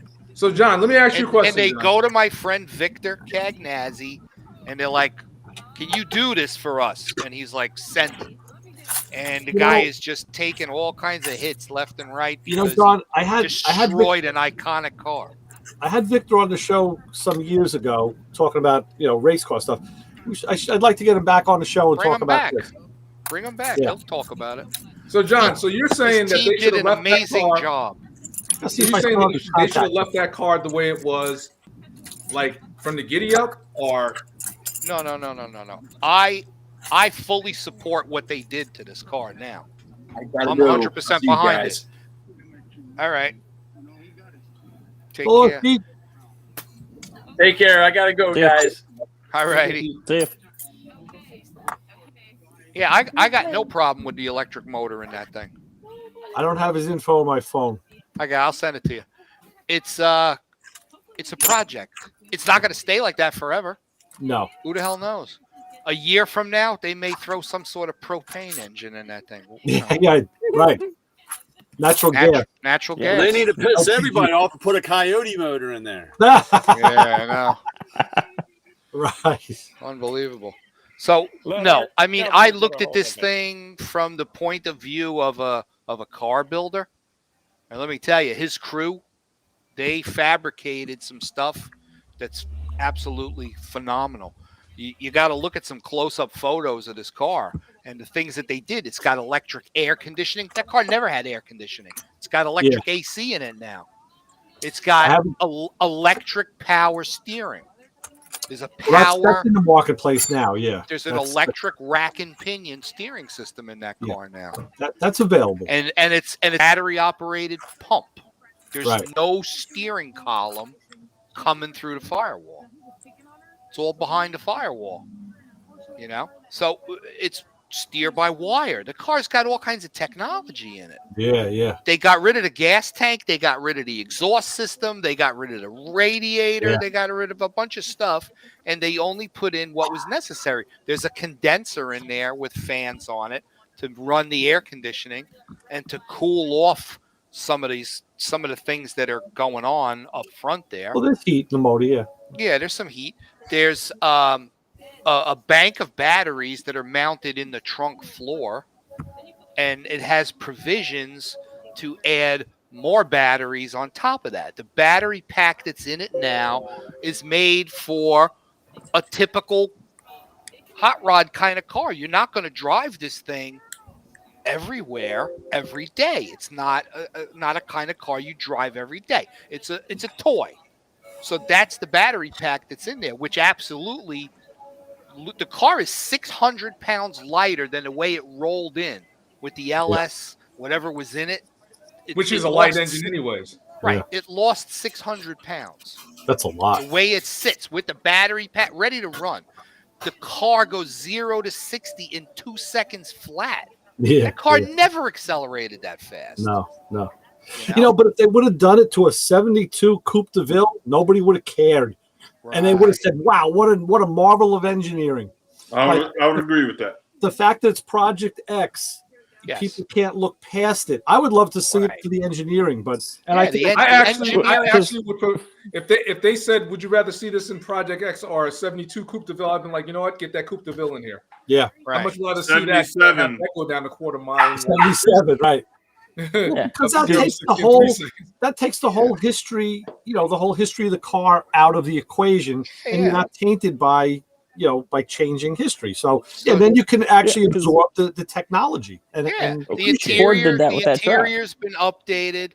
The dashboard's been updated. They had what's that company that makes custom gauges? Covan? No, something else. Was something Autometer? Something, not Autometer. If I knew the name, you would know Dakota who I was Digital? talking about. Oh, Dakota, yeah, that's the big one. Yeah, It may be Dakota Digital. It may be there's another one. There's another company that makes custom gauges. So they made them a complete gauge pack, and there's a gauge that monitors the batteries, and it actually changes and tells you what your battery usage is. In other words, like how many, like your amp gauge would move. This gauge changes color based on load being pulled out of the It can battery. even tell you the heat, the battery heat. Yeah. So they have all the gauges that are necessary. It's got that button shifter that the new Corvette has in a custom console. Wow. That's a touch button shifter in the new Corvette. There's no levers or any of that stuff. It's a button you hit. Well, what are they shifting though? There's no transmission per se. So what are they shifting? Well, forward, reverse, I guess, and neutral. Oh, okay, yeah, I guess the motors are Okay. There's a transaxle system in this thing. That you said they had it mounted sideways. Yeah. They had it mounted sideways. There's a transaxle that would normally be think of like a differential, but it'd be set up for independent suspension. I guess it's maybe something out of a Corvette or whatever. 0 to 60 in 2 seconds. They turned it sideways and modified it so they could use it to spin the rear end. Yeah, the engineering has to be phenomenal. Oh, it's unreal. I have a picture. I'll have to send it to you. Classic instruments. When you look underneath the car, what should be the rear end it's like this big. I think you did send me a picture of that. Yeah. I don't know if you can post that up or not. My phone never shows well. Yeah, on Motor Trend's site, it says that Classic Instruments did those gauges. That's it. Classic Instruments. Right. Yeah, that's they're up what by I was us. trying to think of. Let's see. I know I have a picture of it. I took a bunch of pictures. You might as well try to embrace this electricity because, it's coming. Well, it's not like I'm embracing it. I'm looking at it from the point of view of what they did, And there's a lot of stuff on Facebook where they're just beating this thing to death, and I'm going in there and posting photos, and then they're like, you're one of them. Oh, you want? No, sorry, dude. I'm a big block nitrous guy. Lenko transmission. I don't want to hear about it. Yeah. But I applaud what they did. Here, you have to. It's just the fact that it's Project X. Yeah. That's the rear end. Ford had that truck in their booth, and I haven't heard much bad about it. No, the Bronco's really cool. I think they should have got the driver's side tail light, where you would normally have the gas filler on a 57. That's where the plug is. That is the best. Battery. That's cool. That's cool. So you don't have that, and then this is the gauge cluster. It's 1, 2, 3, 4, 5. It's 6 gauges, all to monitor. Yeah, they're inlaid. Yeah. Yeah, what's going on here? Right. That gets a little busy for me because the smaller they get, the harder it is for me to see them. See now, the side trim on a 57, it's got fluted. Yeah. So they did an etched piece, and it's all X's. Yes. That's So they changed that, right? And then in the back, there's this logo here. Right. Kind of like a Chevy thing, and it says 400 because the batteries make 400 volts. Right. Yeah, I was wondering about the 400, what that meant. Yeah, that was a custom-made logo. Yeah. Just for this car. Yeah. So there's all this one-off stuff on the car. So you just walk up to it and you think it's Project X, but then when you actually start to look at it, you go, "Oh shit, this isn't the trim a 57 Chevy has." They should have called it. They should have called it Project Electric. It's you know what? Somebody on the Pro Street forum calls it the Project Extension Cord. Extension cord. Extension cord.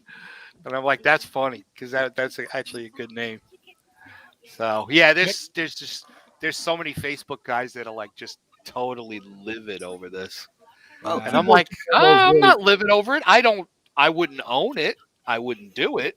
But, and it has nothing to do with the fact that Victor is a friend of mine for 38 years. And he's got guys that can do really good stuff. I mean, the guy used to own a pro stock team, and he races in that class, that GM class, where they run the Dodge against the Camaro, whatever that class is that they have now. No, the thing to do is to get past it, and then like you can appreciate it for what it is, because it's getting lost on a lot of people, and it's a shame. Right. I looked at it just on, wow, this is what Victor and his guys did. You know, they took this car and they made this technology fit cleanly, doesn't look butched up. It looks like it was built in the factory that way. You know, it's right. I feel the exact same way about that Firebird, Terry, that your guys built. I'm not a big fan of the late model stuff in the early cars. I like to see it kind of original, but I certainly appreciate what they did in that car, and I'm sure if I could see it in person, I'd like it even that much more, because you have to appreciate the workmanship. You have to. I liked it a lot, and I tell you what, it really gave me like an idea, because I went and spent a lot of money to get a completely refurbished stock Firebird dashboard for this car. Second thoughts? It was originally going to go into the black Trans Am. Yeah. I'm like, I'm going to make this car, bring it back to the way it used to be. But seeing that late model dash in there, looking right, I can get those in fiberglass, for a pro stock. Yeah. I could mount that in the other car. Yeah. And I'm like, oh, look at this crap here. I could do this. Or it's the exact same length as the one that you put in, is the one from the first, second, third, fourth gen, the 93 to 97 Firebird. The flat ones. It was like angled, and then it had like a big hump. Oh, yeah. You know what I'm saying? That Firebird, the ones with this Firebird.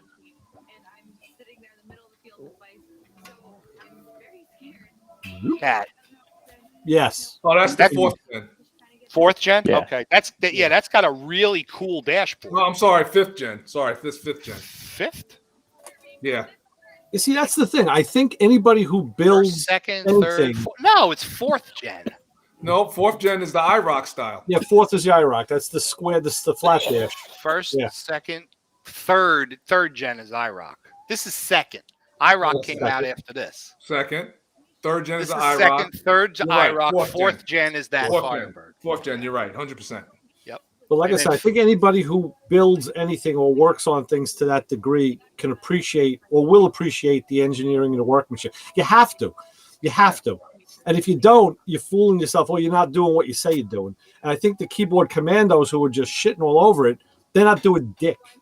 They just they've never done it. And they're just they're just eating. I get involved in a relatively heated discussion that was like reply after reply after reply. No, not you. You? No. Well, I'm I know. surprised. So you find this thread on the Pro Street page, and there's like 100 replies. Yeah. And it got to the point where I was actually getting people that were agreeing with me, because they were finally starting to see some detailed photographs, and they were starting to look at it for what went into doing this. Sure. And I made the comment that probably 60% of the guys that are on here that are bitch slapping this thing, they don't even own a car. They're just here for the beer. You know what I'm saying? So you're going to get that no matter where you go. Exactly. So I'm not worried about it. But yeah, they're taking a lot of heat. Chevy's getting hit. Victor's getting hit. Yeah. Those, like you said, those are the guys at the car shows and the cruise nights who is picking everybody's car apart. And then if you ask them, hey, what kind of car you got here? Oh, I don't have a car. Well, back in the day, I got my mom's wagon. Yeah. Back in the day, man, I had the sharpest car in the valley. Yeah. What do you drive? I have a Ford Focus. A K car. All right. 50 years from now, nobody's going to care, because most of the cars probably will be electric. Yeah. Yeah. Problem. And But that's then when again- I'll have a still, and I'll be making my own gasoline, and I'll go out in the middle of the night smoking the tires and being like a rum runner. Right, there you I go. lived that long. Yeah, if I lived that long, I know. I reached out to Cadillac. I had a couple connects at Cadillac to maybe put one in my 77. Wow. There you go. But powers that be said no. Yeah. Well, you got to expect. You ask a question, you may not get the answer you want. Yeah. It happens. If you don't ask, it's just like saying no. Yeah. Hey, is anybody using a quick fuel Holley carburetor? No. Because I got this guy. He wrote this book, Okay. How to Make Your G body, and it ended up. I started seeing this stuff on Instagram. He has a page called the Gremlin looking. Did I write down?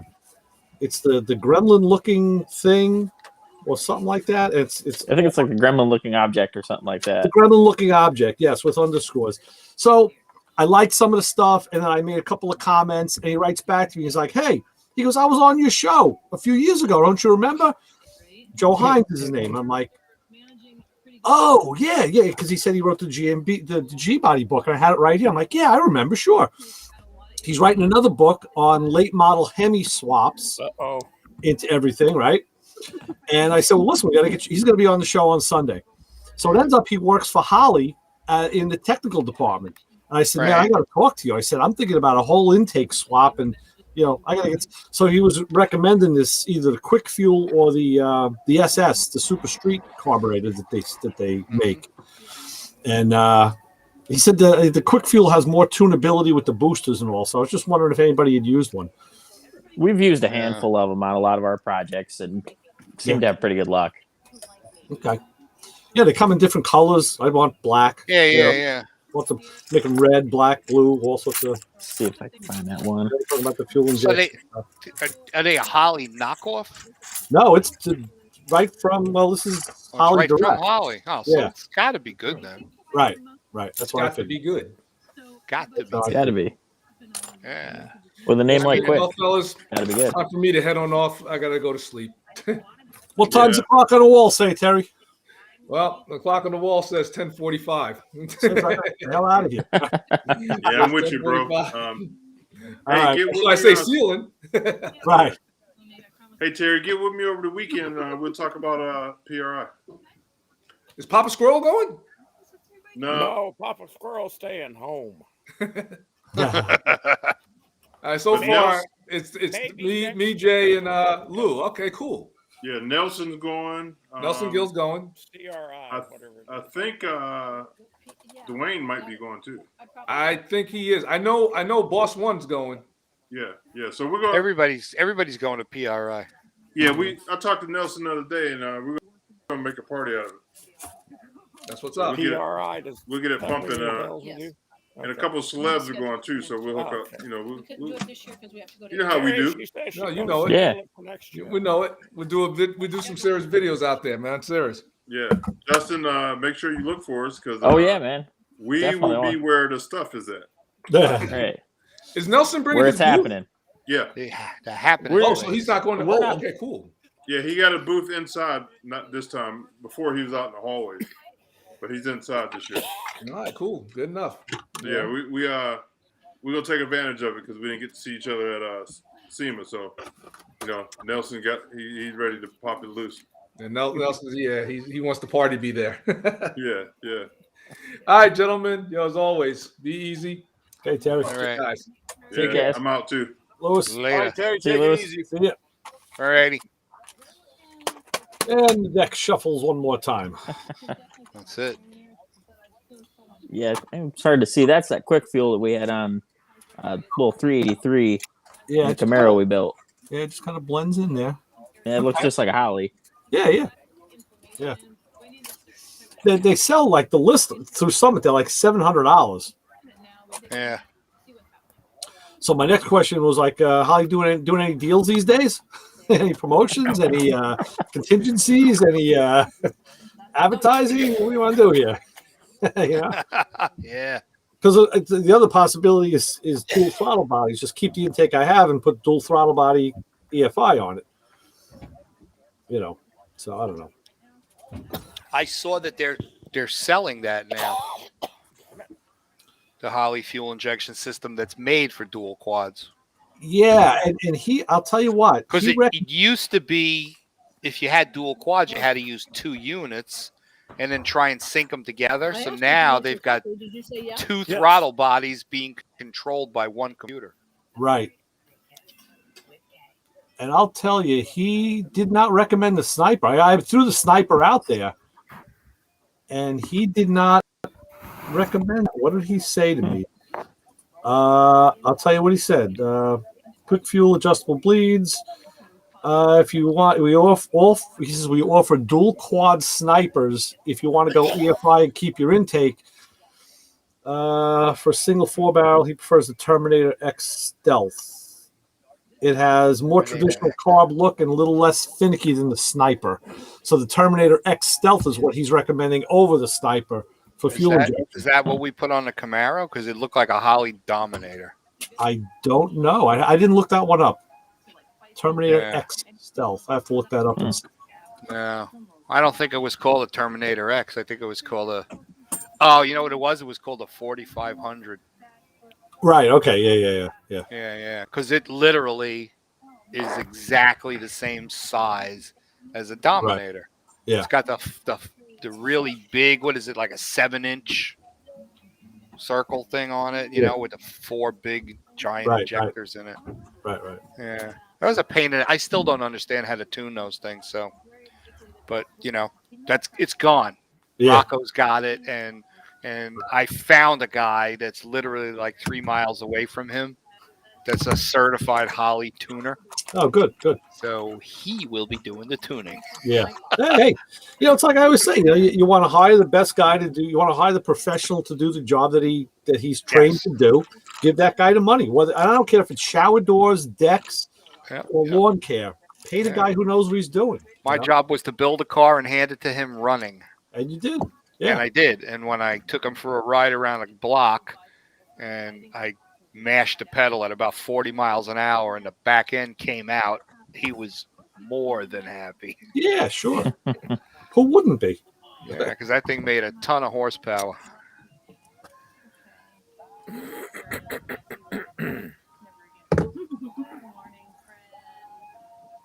So that's that. Brian, what are you playing with tonight? Right at this moment, I'm rebuilding a Ratchet. I just watched the Matco Ratchet rebuild on YouTube. So let me ask you a question. With the bit sets, you got a PH2, which is a Phillips head 2. What's a PZ2? The PZ series? Posi drive. Posi drive. Okay. Oh, that's the one that's got the little extra splines. Got the little splines in it. Yeah. Yeah. Gotcha. Yep. And it's funny that video that you saw on the rebuilding of the Ratchets was back in the old days, and you're not supposed to use that grease anymore. Yeah, he was. I wanted to ask you about that because it looked like dielectric. It was that clear, milky looking kind of grease. Yeah, it's like dielectric. It was. It's actually. Yeah, it was. I don't know if I have any. Oh, actually, this looked like point grease. Yeah. Yeah, it was something like that, right? Yeah. And we actually had a problem for a while, and I don't. Oh, this is big enough. Maybe you guys can see it here. Where'd the kid go? He'll come back. He probably was. See if I got a lot of. But you have. There he is. Bingo. You have this one. This is a 72 tooth one, and the paw here, the teeth, right inside on the anvil here. That looks pretty deep. Yeah. And what happened is that grease would pile up in between, and it would cause it to slip. Yeah, I had that happen with some old crest. Really? Yeah. So they did away with the grease, and we were using Marvel Mystery Oil. Was what we were using. Yeah. And that didn't find its way. And that didn't find its way out of the. Well, they have O-rings on the system. They have O-rings there. And it does, but they also feel that because, you're in all kinds of crap and chemicals and all things that it's getting kind of lubricated. There's a lot of them. But there is a lot of them that all I do is take apart, clean them out, and do it. Now, I particularly have no issues with a little bit of white lithium grease and WD-40. And that's what I normally put them together with and do, and I don't have that much of a problem. The official Matco Man recipe. There you go. So, but a couple of summers ago, I got ambitious. I just took all my ratchets, the Snap-ons, the Maccos, the Craftsmans, and I just took them one by one, took them apart. And I sat there. I had like a big stogie going. I was drinking some kind of libation. I had, I think, Johnny Winter on the stereo, and it was in the summer. It was nice. I just took everyone apart, cleaned them, greased them, and what happened is I used too much grease, and on those Craftsmans, like you said, it would just like skip. It wouldn't even grab. Yeah, Really? and actually, a lot of times, and I had this problem. I don't know if it's still here. I thought I saved it. I must have chucked it. But a lot of guys will do that, and they use disc brake or they use disc brake wheel bearing grease. Nice. I get emails from this company. This is the company that sells bullets and everything. Oh, yeah. The name of the company is Liberal Tears. Okay. So now they just came out with their new pepper spray gel because it sticks. Yeah, gel. It's like napalm. Yeah, exactly. 1.56 ounce.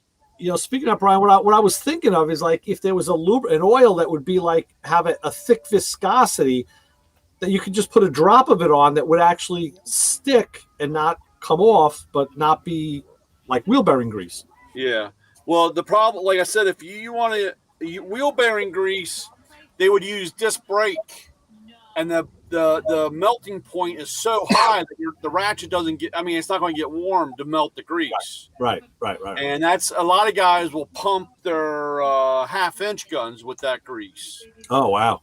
And that's the same problem they have is because they use that grease and it doesn't. Now, if you use like regular, like old wheel bearing grease, not disc brake, you have a little better chance of it not gelling up. The blue stuff or the red stuff? Or the green stuff. The green. We're talking old school stuff. Green. Green grease. Yeah, the old stuff. Yeah. I have like blue stuff, and I have the red. You don't.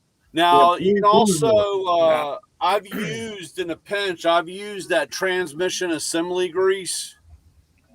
The transmission assembly when you're putting it together because that has a high melting point, a low melting point. So you don't, but you just want to use a little bit. Some guys get crazy and they think more is better, and they usually fall out of the hole when they do that. You got to go to Doc Johnson and get some of that like anti-friction lube. Yeah, butt lube. They guarantee it, and I think it's kind of like viscous. Yeah.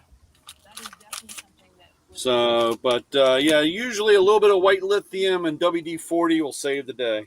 You ever Marvel mystery oil? You ever do this stupid shit, Justin, to your ratchets? You ever take them apart and actually? Couple times. Have you? Okay. Yeah. You ever buy anything from these guys? Who is that?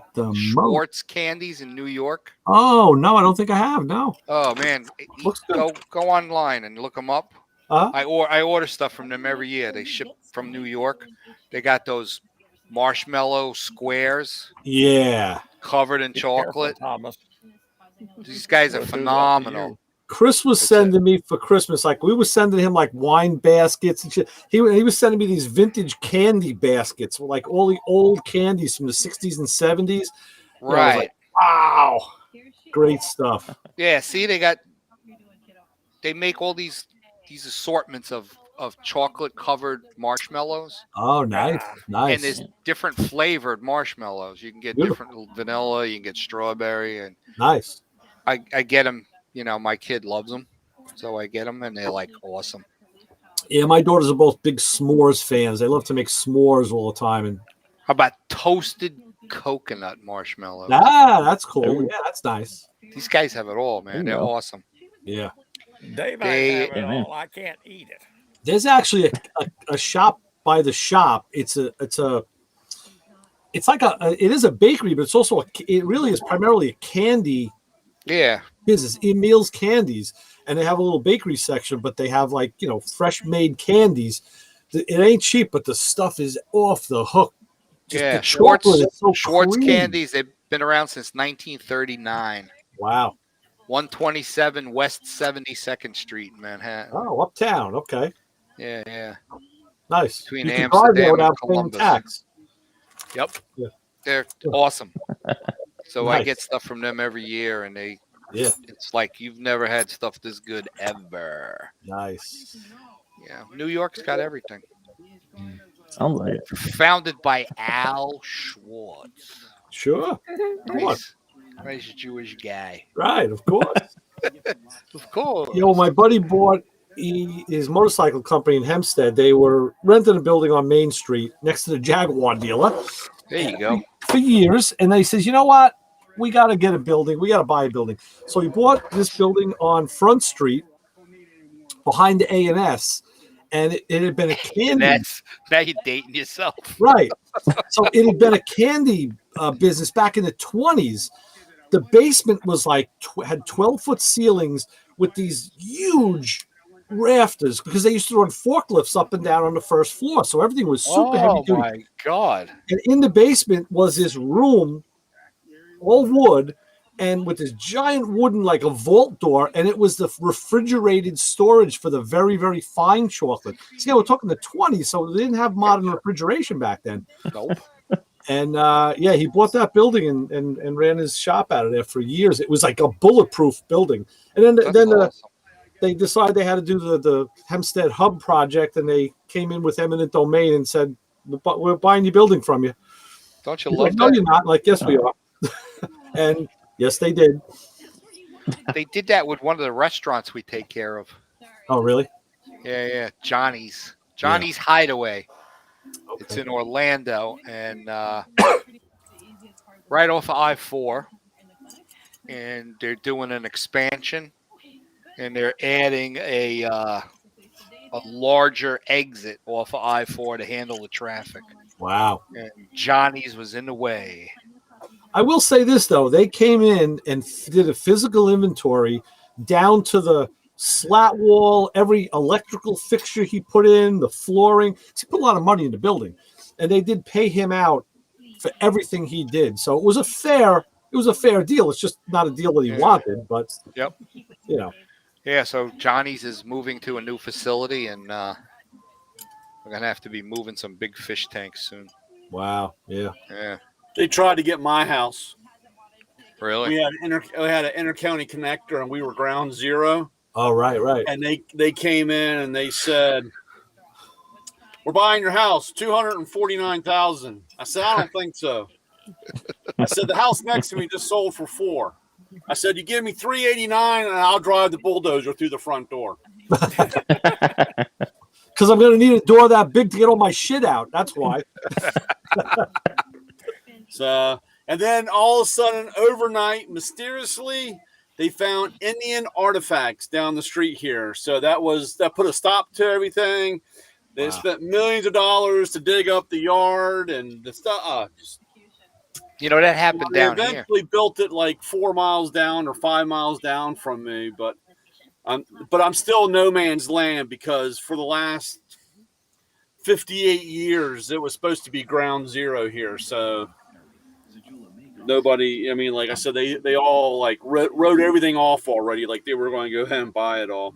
Yeah, there's this apartment complex in Tampa, and I think it was Verizon. They were running some fiber optic lines, and they found a coffin. Oh, wow. And then they sent people in there with those, what do you call it?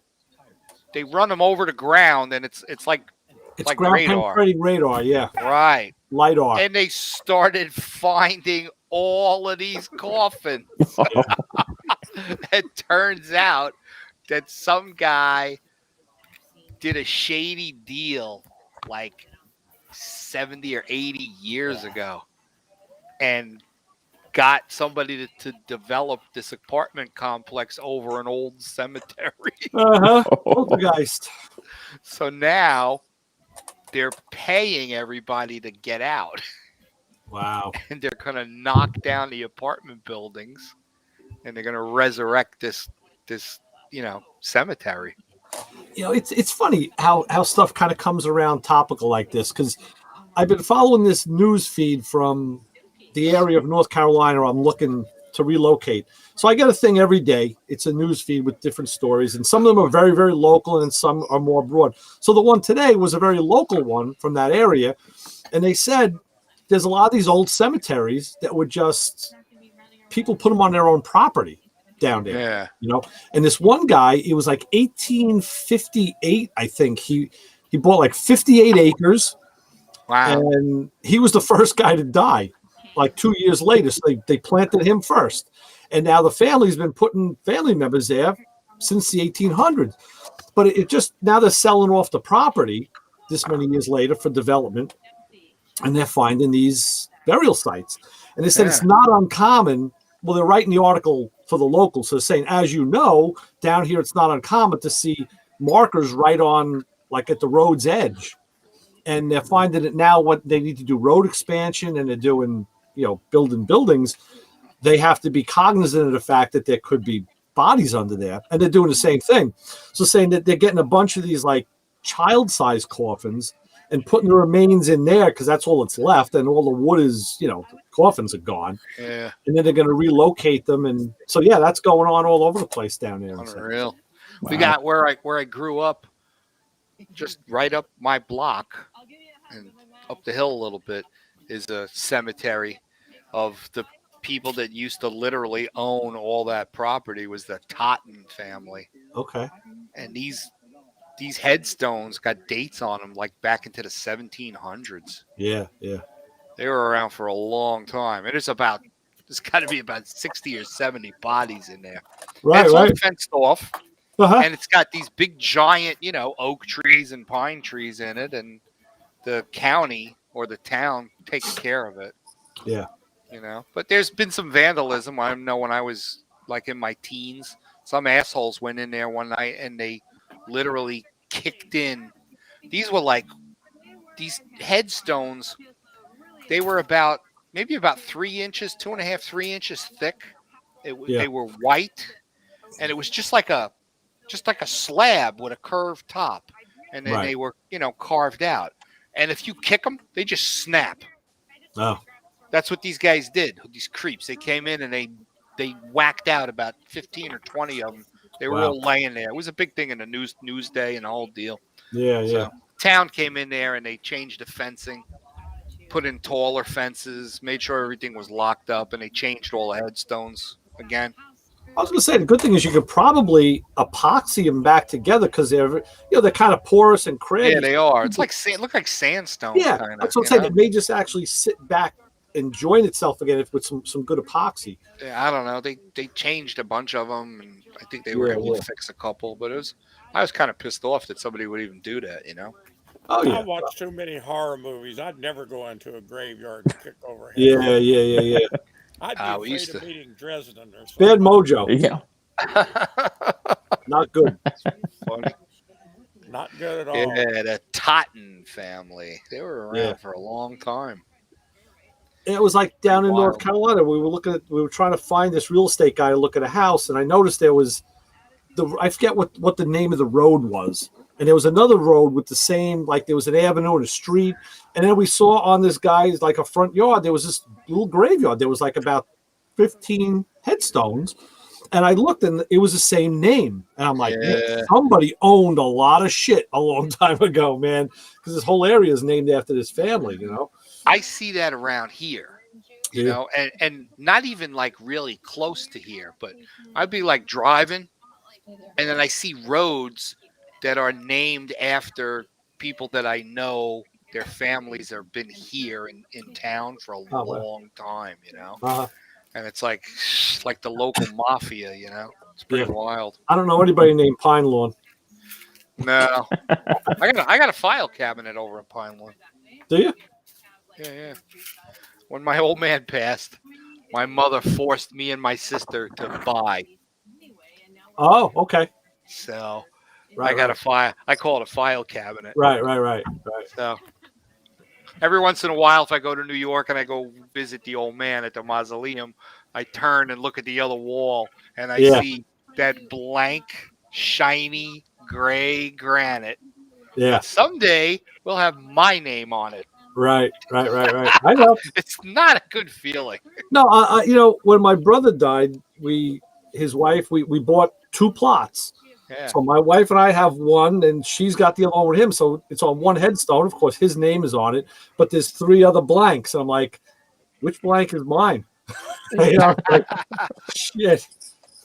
Yeah. Well, on my mother's side, they have what do you call it? They got a building. What's that really, really big cemetery when you're going on the Brooklyn Queens Expressway there, where they shot the Godfather? Saint. Shit. Yes, I know. God damn. I'm You know the Saint cemetery I'm talking about. It's huge. Yeah, I know exactly what you mean. Yeah, I know what you mean. Yeah. Well, there's St. a John's, giant I think it's St. John's. Yeah. St. John's. There's a giant marble house there. Mausoleum. Yeah. That says Lombardi. Yeah. It's big. It's got room for like 18 people. There's a lot of history in that cemetery. Yeah, so there's quite a few of the slots have been taken up, and there's a couple that are still open. Yeah, and it's unbelievable. It's a granite and concrete and stained glass and wrought iron building that the Lombardis had commissioned and built in that cemetery back in the 40s. And speaking of cemetery, all wound up there. The great grandfather that had the first pizzeria in America, he's there. His wife, all the way through. My grandfather, his 2 sisters, my grandmother, and they're starting to stack up in that place. Speaking of cemeteries, I've been binge watching this Sammy the Bull on YouTube, his YouTube channel. The stories this guy tells, man, I tell you, he is such a great storyteller. Yeah. It's like, and he's talking about when we clipped this guy, when we took out Paulie Castellano, he's just talking about murders so casually, but he has such a good voice and such an inflection. It's just like he's talking about a baseball game, It's like, oh yeah, okay, yeah, right, yeah, okay. That's phenomenal. The guy's a great storyteller. Well, watch that Noble and Cooley video I sent you? I started watching it and I said, you know what? I want to watch it on my TV. So I didn't get to it today because I was so busy with other stuff. But I did see the first few minutes on the computer and it looks like it's going to be really good. I did not. I've known the name and I ran upon it. I saw the video and it said oldest drum manufacturer in America. I didn't know that was Noble and Cooley. Right. And I didn't know that they make their drums out of one piece of wood. Yeah, they said sometimes he goes out and cuts the tree and cuts the bark. Oh, I saw that. Yeah. They literally cut a slab and they put it in, boiling water. They steam it. Yeah. And then while it's hot and flexible, they slide it into a form. Right. As opposed to like DW and Ludwig and everybody else, it's veneers that they glue together. Right. Yeah. These guys literally bend a slab of wood. Right. I didn't know that. I know there's another drum company that's high end that I just recently, Craviato, who makes some really high end stuff. Oh yeah. I haven't seen how they make it, but I know that it's expensive. Yeah. I just word came in. St. John's is off Woodhaven Boulevard. It's Cavalry. The other one is Cavalry. Okay, I think it's St. John's. When you get a chance. I'm pretty sure it's St. John's. Right. Please. Because you see it when you get off 495. Yeah. And you go over Kosciuszko Bridge. On the south side, right. Yeah. And that's the cemetery. It's right there. Yeah. And they shoot so many movies and TV shows there. It's ridiculous. Yeah. So yeah, there it is. It's I huge. was over at St. John's with my friend Kevin a couple of years ago because we went up there. I mean, there's a Civil War section down there, like from really, really old. And we went up on the hill and we're overlooking like Franklin K. Lane High School, and you can see Atlantic Avenue, Jamaica Avenue, because it rises up. Yeah. And there's some really, and across the street is the one where Houdini is buried, but we couldn't find his grave. I think they might have changed. They might have camouflaged it because people were vandalizing it or trying to steal shit off it. I don't know. That's the only thing he Houdini couldn't might get have out come of. back and taken it. Yeah, right. Houdini might have been back there, right. I think it was the only place he couldn't get out of. Exactly. Right. Unreal. Oh boy. Well, my wife and I have decided that nobody's going to fuck with our grave, because when we're dead, they're going to light our ass on fire and throw the ashes into the ocean. Well, that's certainly one way to do it. Yeah. Oh, if you guys catch fish about 25 or 30 years from now in the Pacific, that's probably got some of us in there. All right. That's cool. I ain't being dug up for a science experiment.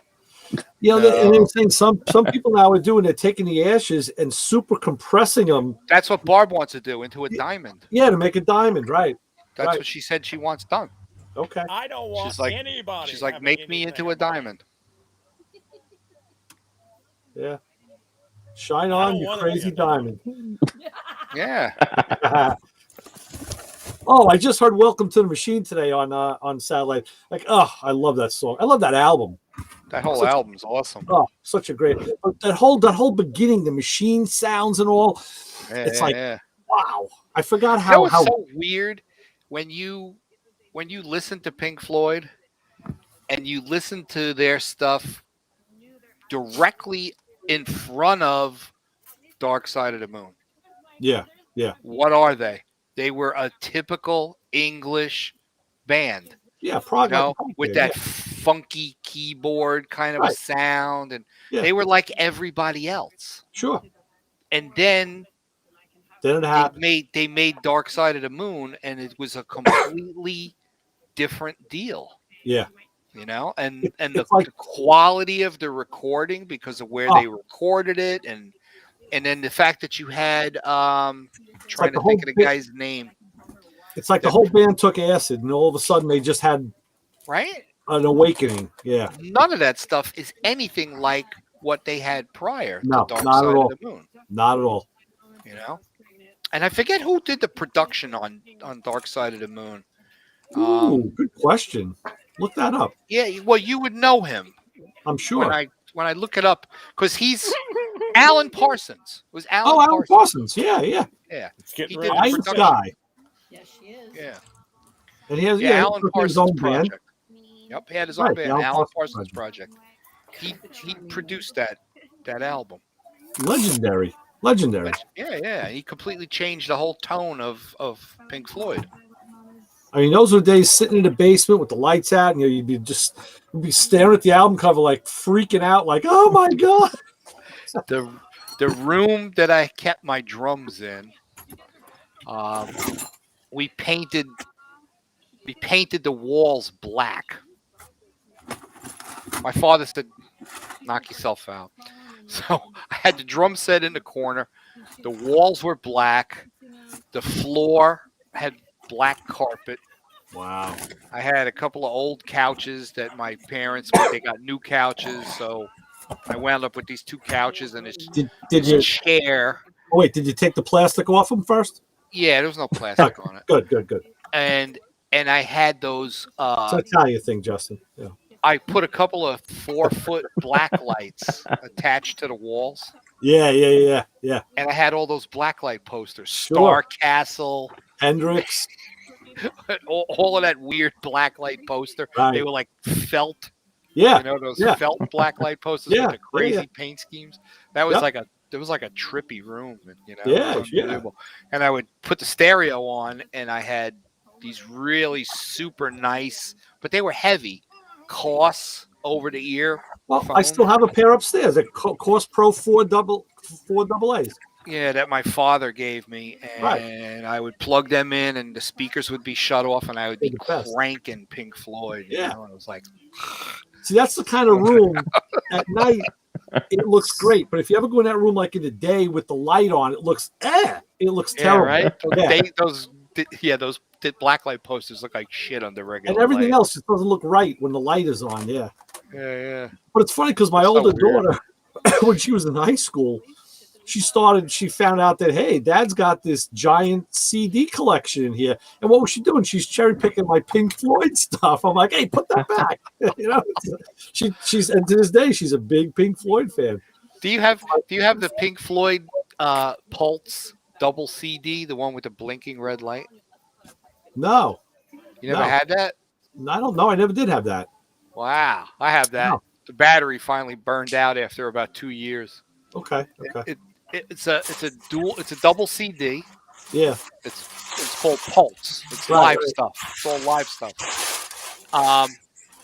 And it was thick, and it came in this box, and in it was this tiny little watch battery. Yeah.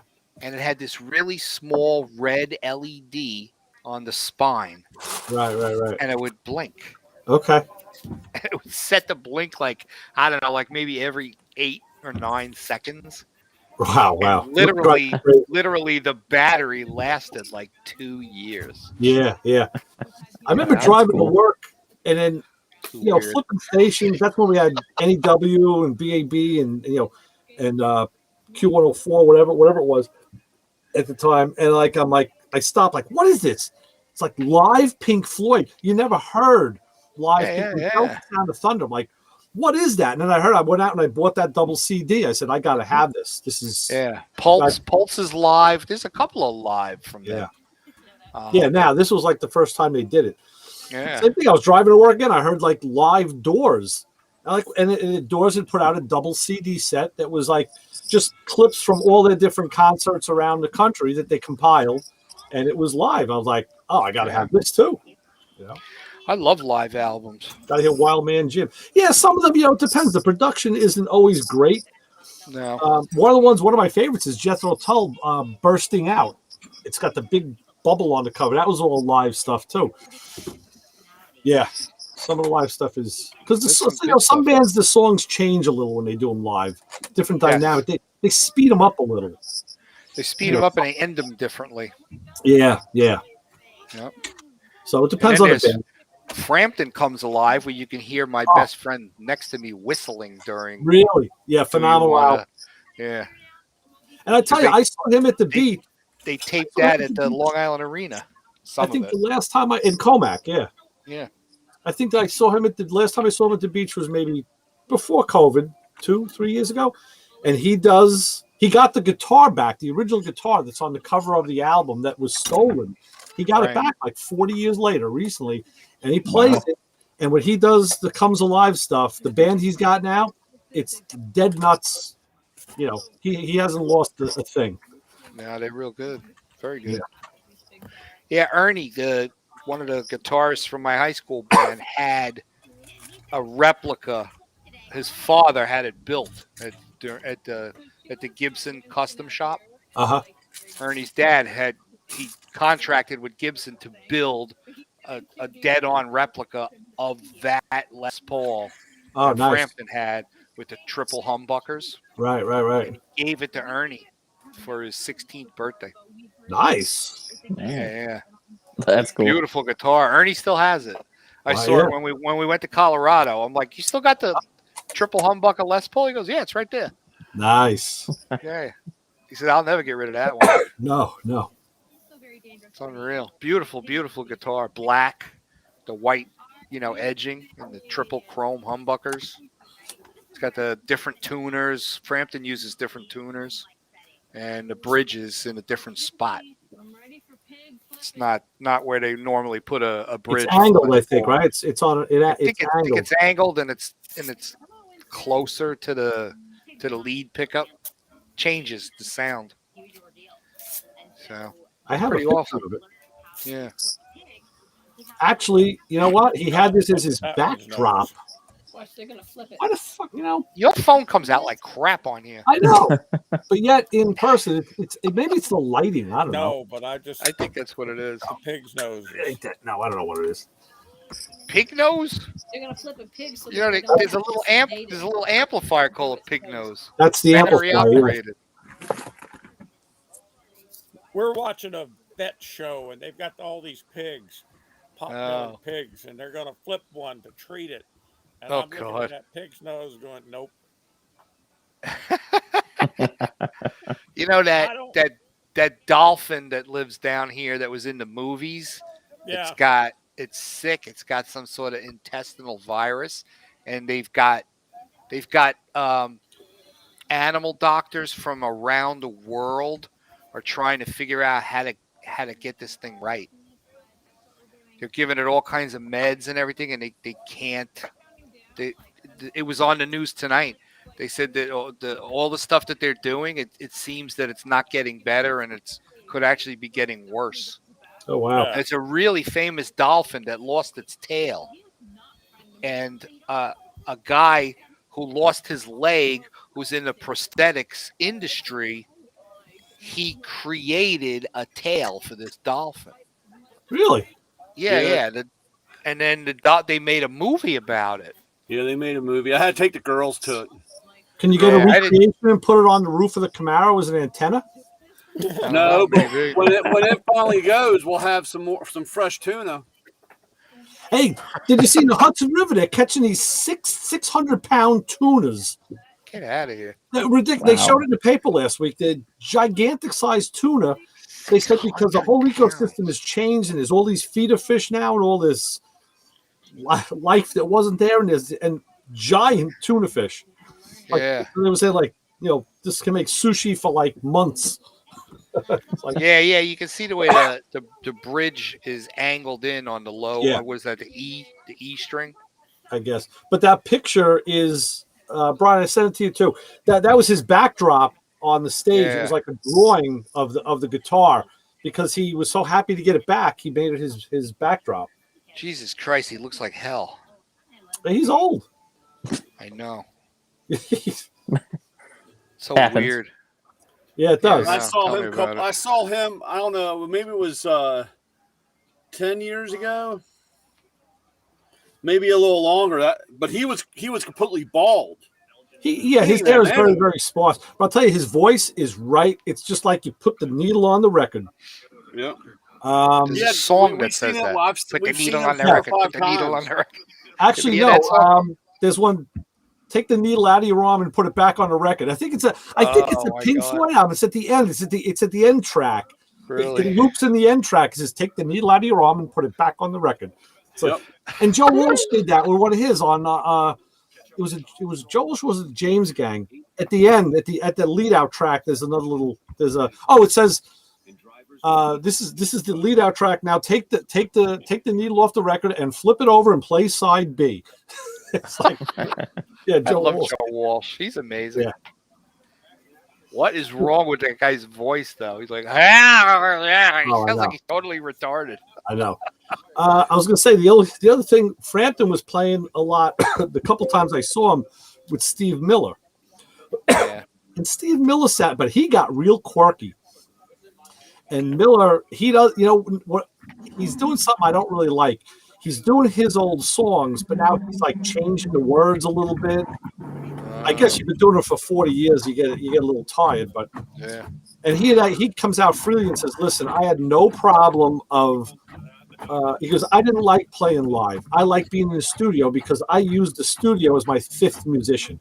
He goes, "I would heavily use my board to give me, track stuff that I couldn't do live." Right. He said, "So he doesn't sound the same live because everything was processed." A lot of artists don't. Yeah, the Frampton, right on the money. ZZ Top too, right on the money, just like the record. Saw them a few years ago. Just like the record, yeah. That was one of the reasons Steely Dan didn't tour, because they were a studio, band. Exactly. Gosh, I say a few years ago. That was like 2011, so it's like 10 years ago. Yeah. But yeah, they were great. Yeah, and then I was just talking to the guy, my old drum teacher, and he was buying a bunch of Jeff Porcaro's cymbals that he you know what? Let me see this. I gotta. Where is it? I need a picture. Jeff Porcaro. Dude. Yeah, it was cymbals he was trying out. I forget. He told me. Let's see. When did he say? See if I got the text here. That's a cool picture. That's a lot of nice symbols. Look how is that a weird position to be in though? He's like sitting on the floor. He says he's no. Yeah, he sits very low. He said that was I Jeff noticed Porcaro, that. Yeah, picking out cymbals at the factory in 1990. Right. But like he's like sitting on the floor. I saw a video with Just I'll push you in the loop. Just give me your phone number. Yeah. And two other famous like jazz type rock drummers. It was a Buddy Rich thing. Oh yeah. I have a double CD with all that stuff on it. Yeah. And he like sits really low, and his snare drum is like almost at his nipples, basically. Yeah. I don't know how the guy plays the way he plays. How do his shoulders do that? There's another guy. I forget who it is, but he plays with his toms really high and angled right at him. So everything is like up, well, almost like what's his name? The guy from is it Motorhead? Yeah, maybe it's Motorhead. I forget the guy's name. Oh, I know who you're talking about. Flat nose, Nico. Yeah, Nico McBain. Nico McBain. He's got his toms are like flat out, and they're like right in front of him. Like I mean, that's not that bad, really. I could see that being comfortable. I don't know. No. Everybody's got their thing, I know. You fool around with music, Jason? Play an instrument? Unfortunately, no. Play the air ratchet. That's a great one. I love playing the air ratchet. Do that. Brian's got a long scale bass hanging in the back of the Matco truck. We know that. He just doesn't take it out. You gotta learn to play the air ratchet and the chainsaw. Zing zing. Oh, zing. Chainsaw. Be just like that dude from the hell's the name of that band? Jackal. Yeah. Saw them in Amityville a couple of years ago. I have a part of the stool that he cut up because we were standing right stage front. I was standing right there. Yep. Saw him too, man. It was cool. We pulled in. It was in the winter. It was a snowy, sleety, shitty night, and we had a park across the street, and there was the big black motorhome over there. And there were some guys milling around, I guess a couple of the roadies, and all of a sudden you hear he was tuning up the chainsaw. Getting it all tuned up for the act, like, oh, nice. Yeah, the lumberjack saw. That is great. Yeah. How do you tune up a chainsaw? Well, they just want it to start first shot and have no because they're doing it in a club, so I can see you warming it up before you play it. Yeah, probably. Part the first time. It wasn't really too smoky either, and it was a two-stroke. I don't know how they did that. Have to get on some music lessons. Start playing that. Been known to play a hammer and dolly a couple times. There you go. They'll call you the tin knocker. Yeah. They used to call me Mr. Tin. I got the license plate to prove it too. Really? Yeah. That's cool. It's the license plate from the Black Firebird. We'll transition a spot, just sit and do surveillance so we can eat and watch. Double up on a possibility. There you go. Mr. 10. Oh, there you are. That's awesome. Like a constant picnic. You're never sitting at a table. You're either the old Liberty plate. Constant picnic. battery dead.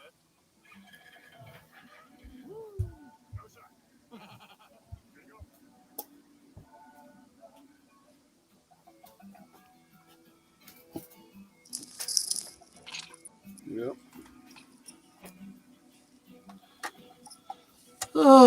So Thanksgiving is 2 weeks away from today. Yep.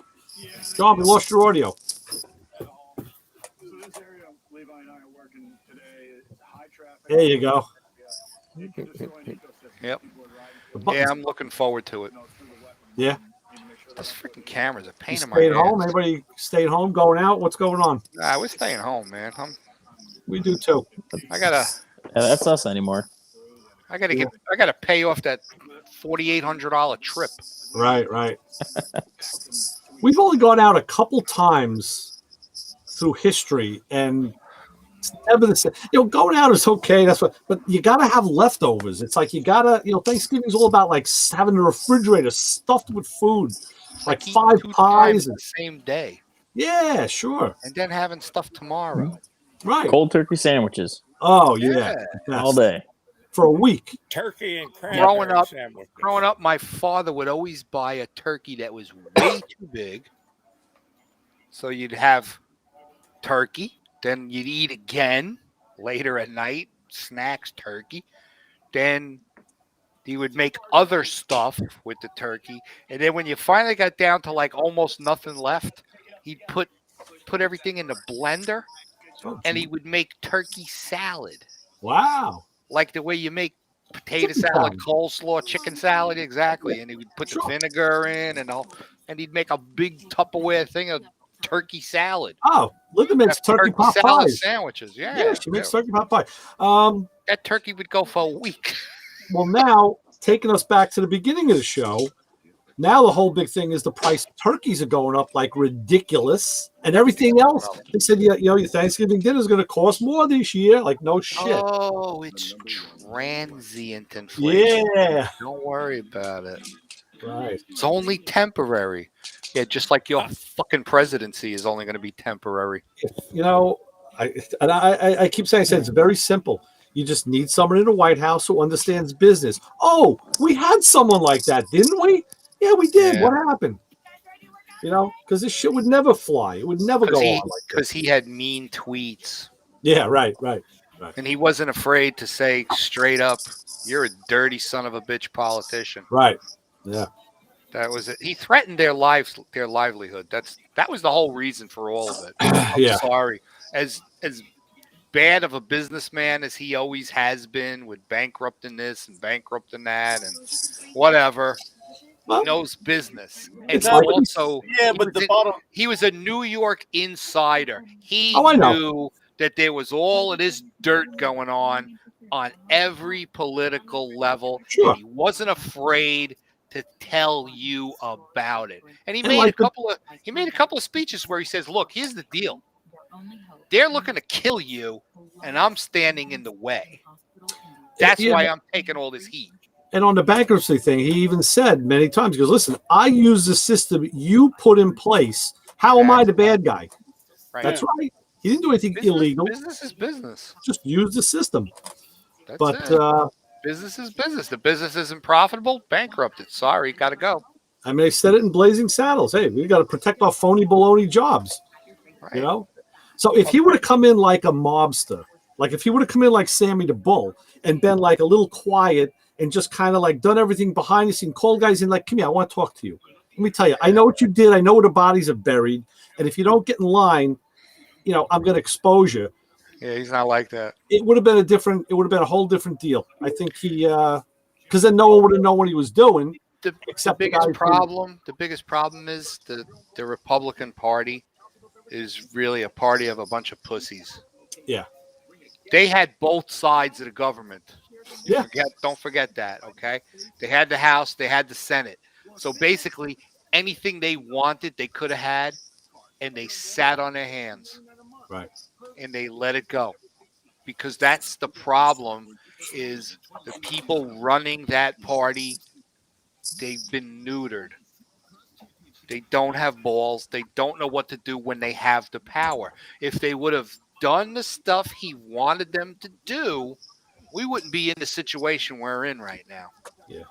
The thing that really bothers me as a citizen, a tax-paying citizen, not as a politician, is both sides are supposed to be working for us, but they work for themselves. Exactly. So we're at war anyway because you got to pick a side, Right. And you're not going to change it. And it's a matter of, you know what? That's why I'm changing my attitude. It's like, you know what? I just got to do what I got to do. Make the money I got to make. Do what I got to do. Make myself happy. Make the wife happy. Live a happy life. I'm not going to change Washington. It's not going to happen. No, you won't. I'm not going to find 100,000 crazy motherfuckers like me that are willing to go there with machine guns and clean house. It's not going to happen. You know, it's never going to happen. So just live with it. Yeah. I'm 63. I probably won't be around for way much longer, but I'm going to have a good time while I'm here. Yeah. And you ain't going to change Washington. No. You know, the fabric is short of a dirty bomb. You ain't going to change Washington. It's so far ingrained, so deeply ingrained. No, they've been doing this stuff longer than I've been alive. They've been perfecting it. Yeah. Right. And now everybody knows everybody else's shit. So it's honor among thieves. And that's what Trump was doing. He would expose that because, you know, he was his own thief. He wasn't one of them. He was from the other family, you know. And that's why they feared him, because they knew he was a loose cannon like that. Yeah, exactly. I thought it was the best thing in the world. I thought that was fantastic. It was phenomenal, but they did not let this guy rest for a day. No. They're still doing it. Look at they're just handing out subpoenas to all of his close contacts, everybody that worked in his office. Yep. They will not let this guy go. The good thing is, you can look at it this way. He was the lightning rod that took all the hits, but it awakened a lot of people. Oh, yeah. And we're having conversations like this where we wouldn't have in the past, because people have had, had seen what really can go on and what can be done. And now, it's like a little kick in the ass. So, well, I'm amazed. I'm amazed at the stories my wife tells me about people she works with that voted for Biden. Yeah. Because they didn't like Trump. Yep. I could tell you a few of those too. And she goes to them now and she's like, so how you feeling about the gas prices these days? Yeah. You know your president did that. Right. What about when you go to the supermarket? It's costing you more every week, right? Like another $100 on top of what you would normally spend. Yeah. Goes, how you liking that? You know, with the inflation and all that other stuff. You know, your president did that. The guy you voted for, he did that. Not the guy you hate, because the guy you hate a year ago, gas was $1 less a gallon. Yeah. Mm-hmm. And when you went to the supermarket, there was no empty shelves, and it didn't cost you $1 gazillion to buy 3 bags of groceries. Yeah, yeah. You know, and she brings out like all these facts and all of this just common sense. Yeah. And my wife says they stand there with their mouth open, drooling, because they can't comprehend. In other words, like, they understand that everything is crazy, that it's costing more, it's this, it's that, the whole 9 yards. But they can't put 2 and 2 together and go, it's the dumb fuck in the White House that's doing this. They can't comprehend that. She's like, I'm working with a bunch of lobotomy victims. It's not that they don't comprehend that. They just believe what the media says, that it's a backlash because of that president. Yeah. And that's what they do. They listen to that media, and then when they say it's a backlash because of the presidency beforehand, they're like, yeah. Right. They just agree with it. Well, and that's why you can't argue with those people. That's because everybody comes into office, guys. You can't educate them that way. Everybody who ever comes into office says, "Well, I'm dealing with what I inherited from the last administration." Right. Exactly. Hey, how about to fix it and get on with it? Well, when they say stuff like that, I just look at it and go, "Okay, you inherited what the last guy left." Jesus Christ, the border was almost completely sealed off. Right. So why don't you just finish the job? But no way. You want to? Oh, I'm going to pay $400,000 to people that broke into this country illegally because they were separated by the last president. When they say it was the last administration, that's when you say, "Hey, but we've had a Democrat in for the last 15 fucking years, so we're still dealing." Yeah. So then they turn around with Trump and said, "Oh, this goes all the way back to when Reagan was in there." Yeah. They had to go back that far. They skip Obama. They all hated Reagan. They hated Reagan with a passion. I know. Yeah. Reagan and if you look at a lot of Trump stuff was a footprint from Reagan. It was. Make America Great Again. That was a Reagan. And like I said, there's so much of that. And then, like I said, they all fucking hated Reagan so much. Yeah. Well, because he flipped parties. Yeah. He was an actor. You know, the thing that's really funny is how the Democratic Party now is imploding. So I read it in the New York papers all the time. It's like the moderates are coming out and saying, hey, you know what? We got to distance ourselves from that radical edge because that ain't working. And we got to be more true to ourselves. And then you got AOC out there on the next page saying, you freaking moderates, you know, you guys are pussies. You know, don't listen to them. Everybody's got to stand up and revolt, and you got to be more radical. It's like they can't even get their own shit together. It's great. They're horrible. But then you get, what was it, 12 or 13 Republicans voted for that bill that they just passed? Yeah. It's like, okay, great. So, you know, listening to the radio, it's like, well, those 12 or 13 that voted okay, they're out of a job next election. Right. Because nobody's going to vote for them because they were a bunch of turncoats. Yeah. They literally could have stopped that bill dead in its tracks. Yeah. Those 12 votes or 13 votes, whatever it was, would have made Pelosi's head explode because she can't get her majority to go with what she wants. Right. And she had to depend on a couple of Republicans to get it done. And if they had any kind of balls at all, they would have told her, yeah, Nancy, right here. Go fuck yourself. Uh-huh. Right? And then Joe would have never got anything done in this presidency. But so those people, they're going to be gone come next election. They're never going to get reelected. Fresh meat. Idiots. How's Pennsylvania, Justin? Justin? Can you hear us? He's having problems. Hey, I heard one of the elections in Jersey. What were they voting for in Jersey last week? Governor, right? Would it be a governor? Yeah. Governor and something else. There was something else, yeah. There was something else. Well, the Democrat guy said, give it to the Republican dude. He finally said I lost. Right. So the Republicans gained something else there. Well, in Nassau County, the Laura Curran, the Democrat, got outvoted by the Republican, Bruce Blakeman. Yeah. So she's out. Yeah, I heard that. It was pretty wild that it made the national news because, like, they were saying even Long Island. Yeah. Flipped from blue to red. Right. Well, like, oh my God. And Nassau's been red. Yeah, we got a history of red here forever. I mean, back to the Joe Cairo days and who else? Margiata, those guys. I was all the big red machine for years. Galata, you know, it was all red. But she did some. I don't understand it. You know, the Republican side put forth a bill that was going to cut the mortgage transfer, all the shit that Mangano put in because he wouldn't raise taxes. Mortgage transfer, the speed camera, the additional shit on the speed camera fines, a bunch of taxes that he put in, you know, that will affect me now if I sell my house. So they put it in to squash all of that. And Curran was behind it. She backed it, put it through. It got voted down. It got voted in, I'm sorry, but she had a chance to veto it.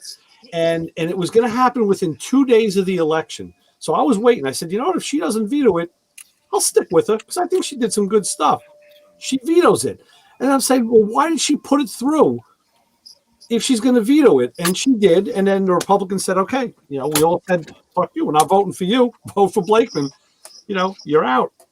And she is. I don't understand what the. Maybe she was looking for early retirement. I don't know. I don't get why she did that. It was party pressure. Well, then they would have needed a super majority to reverse it, and they couldn't get it. So we didn't have it. So just voted him out. Her out. Yeah. I don't know.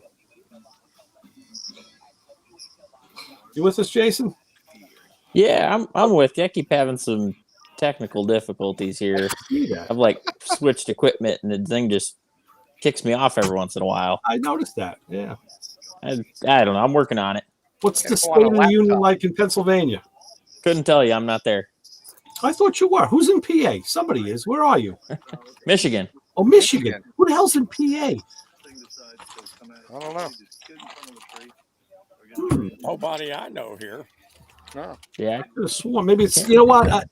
It's probably me just being not. It's probably from like all of the, I talk to people with the radio show and here and there, and I probably just confused two people. That's what it is. It happens. Yeah, it does. A lot. I make old notes. age, I don't have man. notes. Forget it. Crazy. No, other than cold and wet, things are fine up here. All right, good. Gas isn't cheap, but we're doing what we do. Yeah. Cold Yeah. and wet. I hate that. Right. I don't miss that at all. No. Well, you get plenty of wet down there. We get the wet, but not cold and wet. Right. I was talking to someone just today that I was over at the tire shop, and I was talking about relocating and all, and he's like, "Oh, what do you want to leave for?" I'm like, "Yeah, it'd be nice." I said, "It's nice when it's warmer." I said, I'm more productive when it's warmer out. Yeah. And I don't like the oppressive heat because then I'm not productive. Then I want air conditioning. I said, but if it's a milder climate, I got do my air more. conditioning running right now. Yeah, I said I can do more for more times of the year. I said, and I like that. I feel like I like to be productive. I don't want to sit around. I want to do something. And even if it's trimming a bush outside, or I don't care, picking the weeds, it's like you're being productive. You're doing something. So I said I think that's the way to go. Skating into the end run here. I want to build cars and do burnouts and donuts. Yeah. Go to Cars and Coffee. Yeah. Go to the drag strip once in a while. Right. Go to a concert. Oh, you know who we're seeing next week? I am losing it, man. Justin Alvin. Maniscalco. Maniscalco. Right. Cool. Yeah, it was next Thursday night. We're seeing Maniscalco. My buddy, got really good seats. He's funny. That guy's hilarious. my buddy Chris that you met. He's from Pennsylvania. Okay.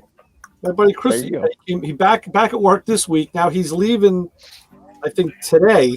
I think he left today, him and his wife, to go down to Atlanta to see the Rolling Stones. He booked himself a suite or whatever to go see the Rolling Stones, and he'll be back like on Saturday. There you go. Holy shit. He has no problem traveling around and spending money. I was trying to win tickets because I had tickets to see the Stones here in Tampa. Uh, Then COVID hit. They canceled the concert. They said they were postponing it. Yeah. And it went for more than a year. Oh, it's been almost a year and a half. And they didn't announce that they were coming around. right. So I went to American Express. I said, give me my $900 back. Yeah. And they gave it right back to me. No problem at all. Then literally about a month later, they said, we're coming to Tampa. Yeah. My wife's like, Oh, you no. jackass. You should have never got rid of those tickets. Oh, no. So then I'm listening to the local rock station, and they were giving away tickets to the show in Vegas. Wow. And that was literally the day after we left to come home. Oh, wow. Yeah. We came home on Friday. They were setting everything up already over there. And the concert was Saturday. Right. So I'm frantically dialing to see if I could be the 25th caller Oh, yeah. to win the tickets to go to Vegas Right. to see the concert. I told Barb, I said, if I win these tickets, all we got to do is just change our airplane tickets and come home on Sunday instead. I'm just And like, extend yeah, the room. I'll stay. Yeah, extend the room. That's no big deal. Right. But didn't happen. Yeah. What are you gonna do? But it was cool because on the flight out we sat because there was an open seat between me and Barb. I was sitting next to the window. She wanted to sit on the aisle, and we were in the emergency exit row, so you got a lot of leg room. I like that. And a young kid, he was like one of the last people on the plane, and he wound up sitting between us. And he was a roadie for the Stones. Oh, wow. Cool. He was a rigger. Uh-huh. He rigged lighting. So he was telling us all about it.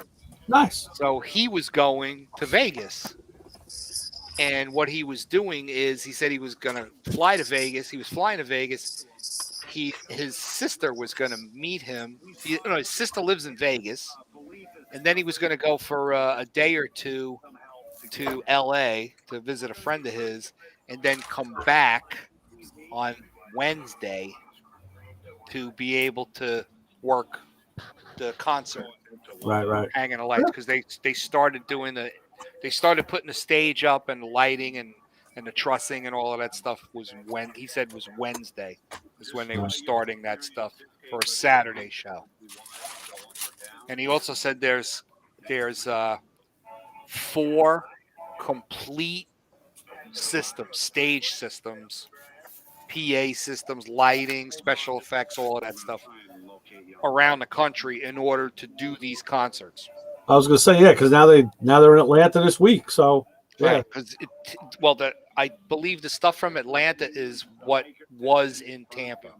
Okay. Yeah, makes sense. There's 4 of these systems that they're moving around the country. Yeah. It takes them 3 days to get them up and running, and it takes them 2.5 days to tear them down. Yeah, sure. And he said it's I think the number was like 75 or 80 tractor trailers per concert. Wow. That's a lot of tractor trailers. Hell yeah. 75, yeah, there's a lot of 80 tractor trailers per concert for the Rolling Stones. Steel Wheels, the Steel Wheels tour, right? Yeah. That's unbelievable.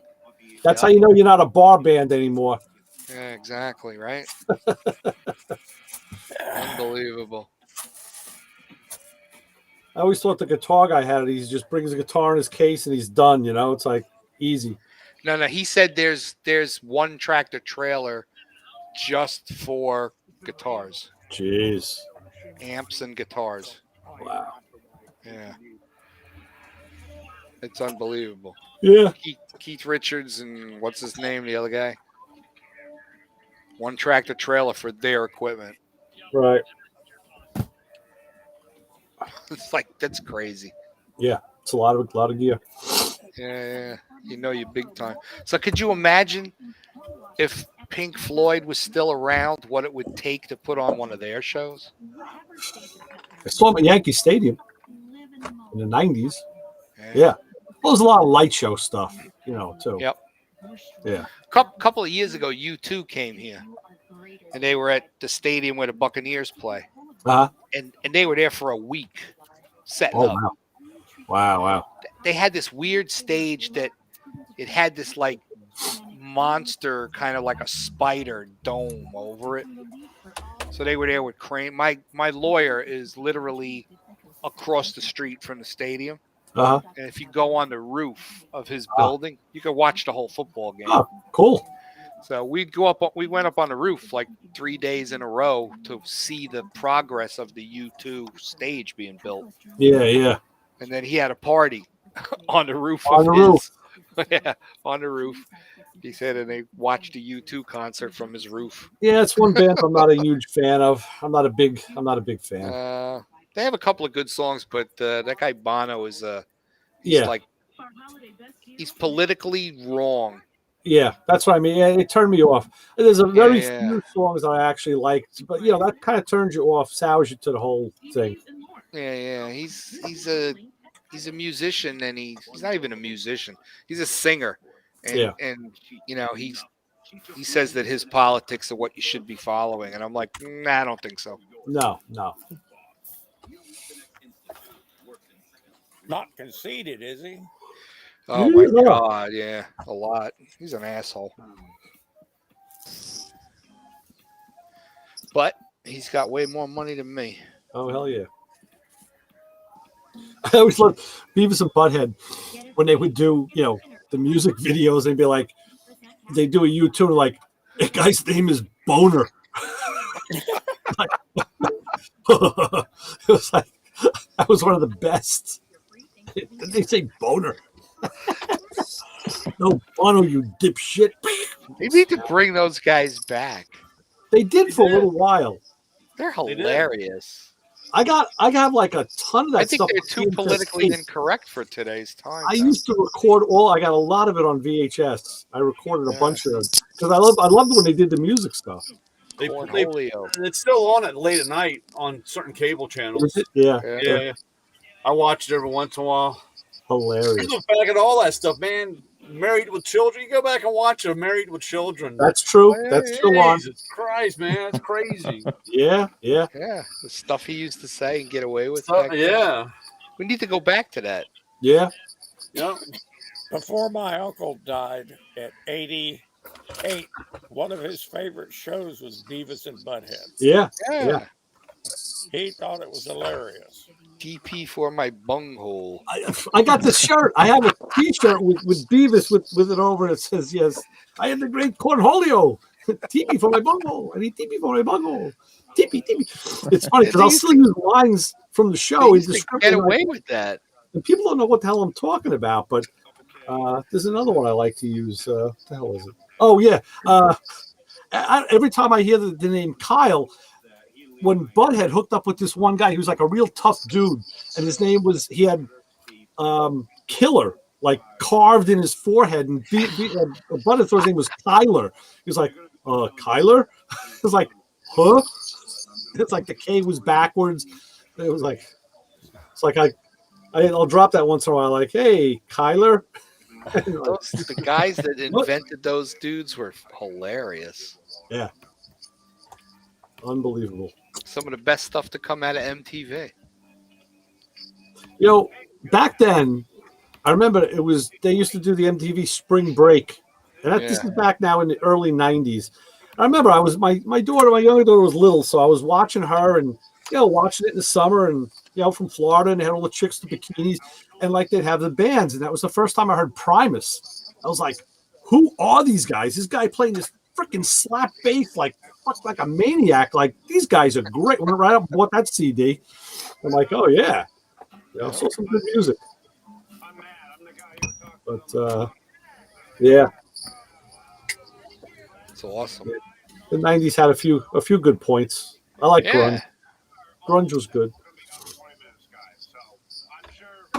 STP. Pearl Jam. I mean, Pearl Jam kind of defined it. Stop it, Thomas. Yeah, you better get your ass out of there. Yeah, look, you got in trouble. Oh my God. So now I always have trouble now ending my own show because I don't know how to. I got to ask Chris. I'm like, so Chris, what do you always say that John always says? You used to say.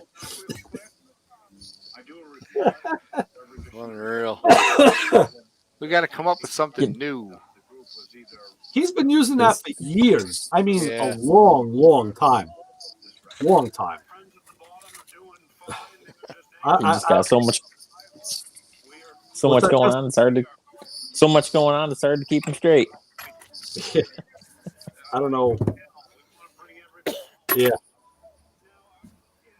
It's a good show. Yeah, he's in a new location this week because he's moved into his other house while they blow the top off this house. So his studio, he had to move it. So we're going to do maybe a test hit. Maybe tomorrow or something. Make sure his gear is working.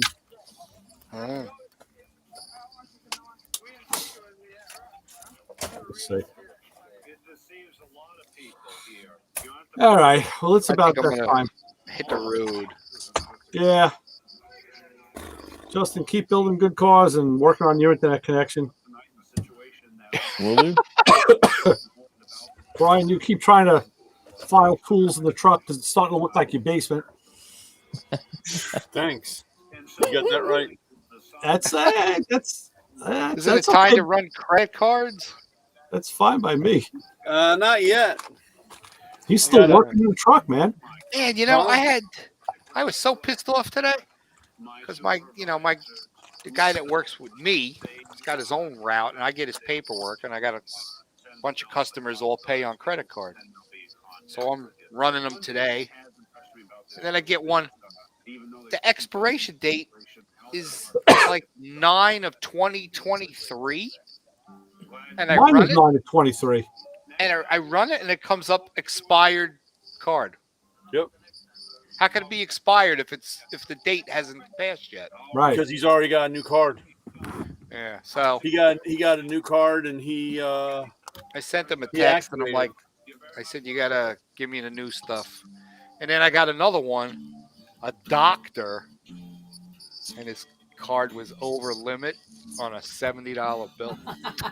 Wow. What was he buying? I got no idea. Shots for everybody.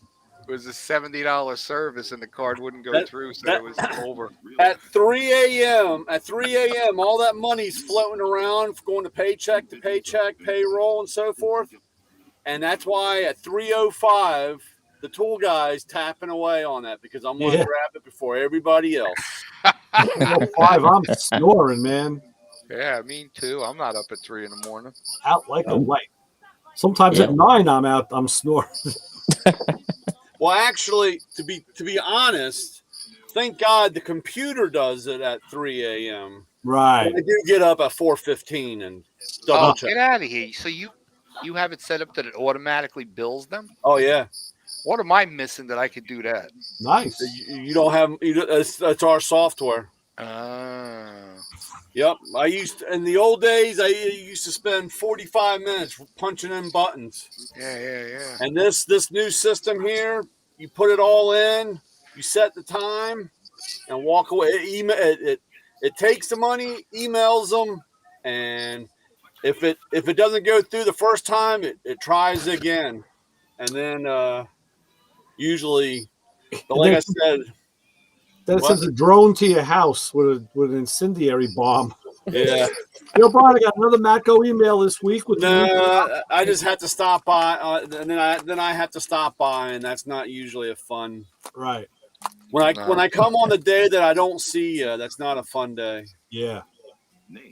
I got another a Matco email this week. Besides the new tools, they had another contest to just fill out. You win. I think it was just for 2 ratchets, like I think a 12-inch and 2 flexes. I'm like, okay, yeah, I'll play. We'll see what happens. And all you got to do, usually they want you to post it here, mention it there, send it over there, 5 friends, and go to 7-Eleven. Now it was just give me your name and address and email address, and you're entered. Okay. Yeah, wow. That's you are seeing the beginning of the gone of the tool truck. Really? Yep. Well, they do the marketing, and they put out the email with all the with a lot of special stuff and all, and they do that, yeah. And then we have, I think, by the first quarter of next year, we all have to be on the new system, which is tied into the app. So all you gotta do is go on to the app and order directly, and supposedly it goes through me. I'm supposed to get credit, but it's eventually going to eliminate me. Well, yeah, that's the one I was trying to use, but you weren't set up with it. Yeah, I'm not on it yet. There's a lot of issues. I'm from the government. Trust me. Yeah, right. Okay. Trust me. Trust you. Yeah. So, Brian, you got all your lights on. So that is your truck running right now? No. Oh, you just plugged in on shore power? Yeah. Oh, okay. Yeah, I got. I'm wondering why he's got all these problems with his truck and sits there and idles for 4 hours a day. No, it idles longer than that. That is an issue with the new trucks. They don't like to idle. They don't want. My truck shuts off. Huh? My truck will idle for a certain amount of time and then shuts itself off. Technically, mine won't do that, or mine can't do that, or it's not programmed to do that, because I might have livestock in here. Right. That's the DOT as a person. That's why if I have heat and air conditioning back here, technically that means I could have livestock, and you can't have you got to have that fresh air generation of stuff moving. Oh, so you need to get yourself a little one of those gerbil habitat things. No, they call us humans livestock. So right, you qualify. I had a Karen come over and knock on my window and said that I was idling too long because it's only a 15-minute idle time. And I told her the law, and she didn't like it, so she called the cops. And then I had to explain to the officer what the law was on my truck. And if you wait till Mother's Day and listen to the Mother's Day special on Motormouth Radio, I've trimmed that bit down to like 2 minutes and change. It was like a 14-minute soliloquy that I trimmed the bacon out of to make it like 2 minutes and change. And we'll see. We'll probably use that on Mother's Day. Hey, cool. California says 5 minutes. Yeah, Really? We have 5-minute idle time and 15-minute unloading. Wow. Florida doesn't have any of those laws. Yeah, I don't pay attention to it. Florida is like live free or die. There you go. Do what you want to do. Well, you got lots of alligators down there. Yes, we do. Which is where we feed the Democrats. Are you trying to poison the alligators? Yeah, you know what? That's cruelty to alligators. That's not nice. That's not nice, My governor is suing the White House, well, suing the president.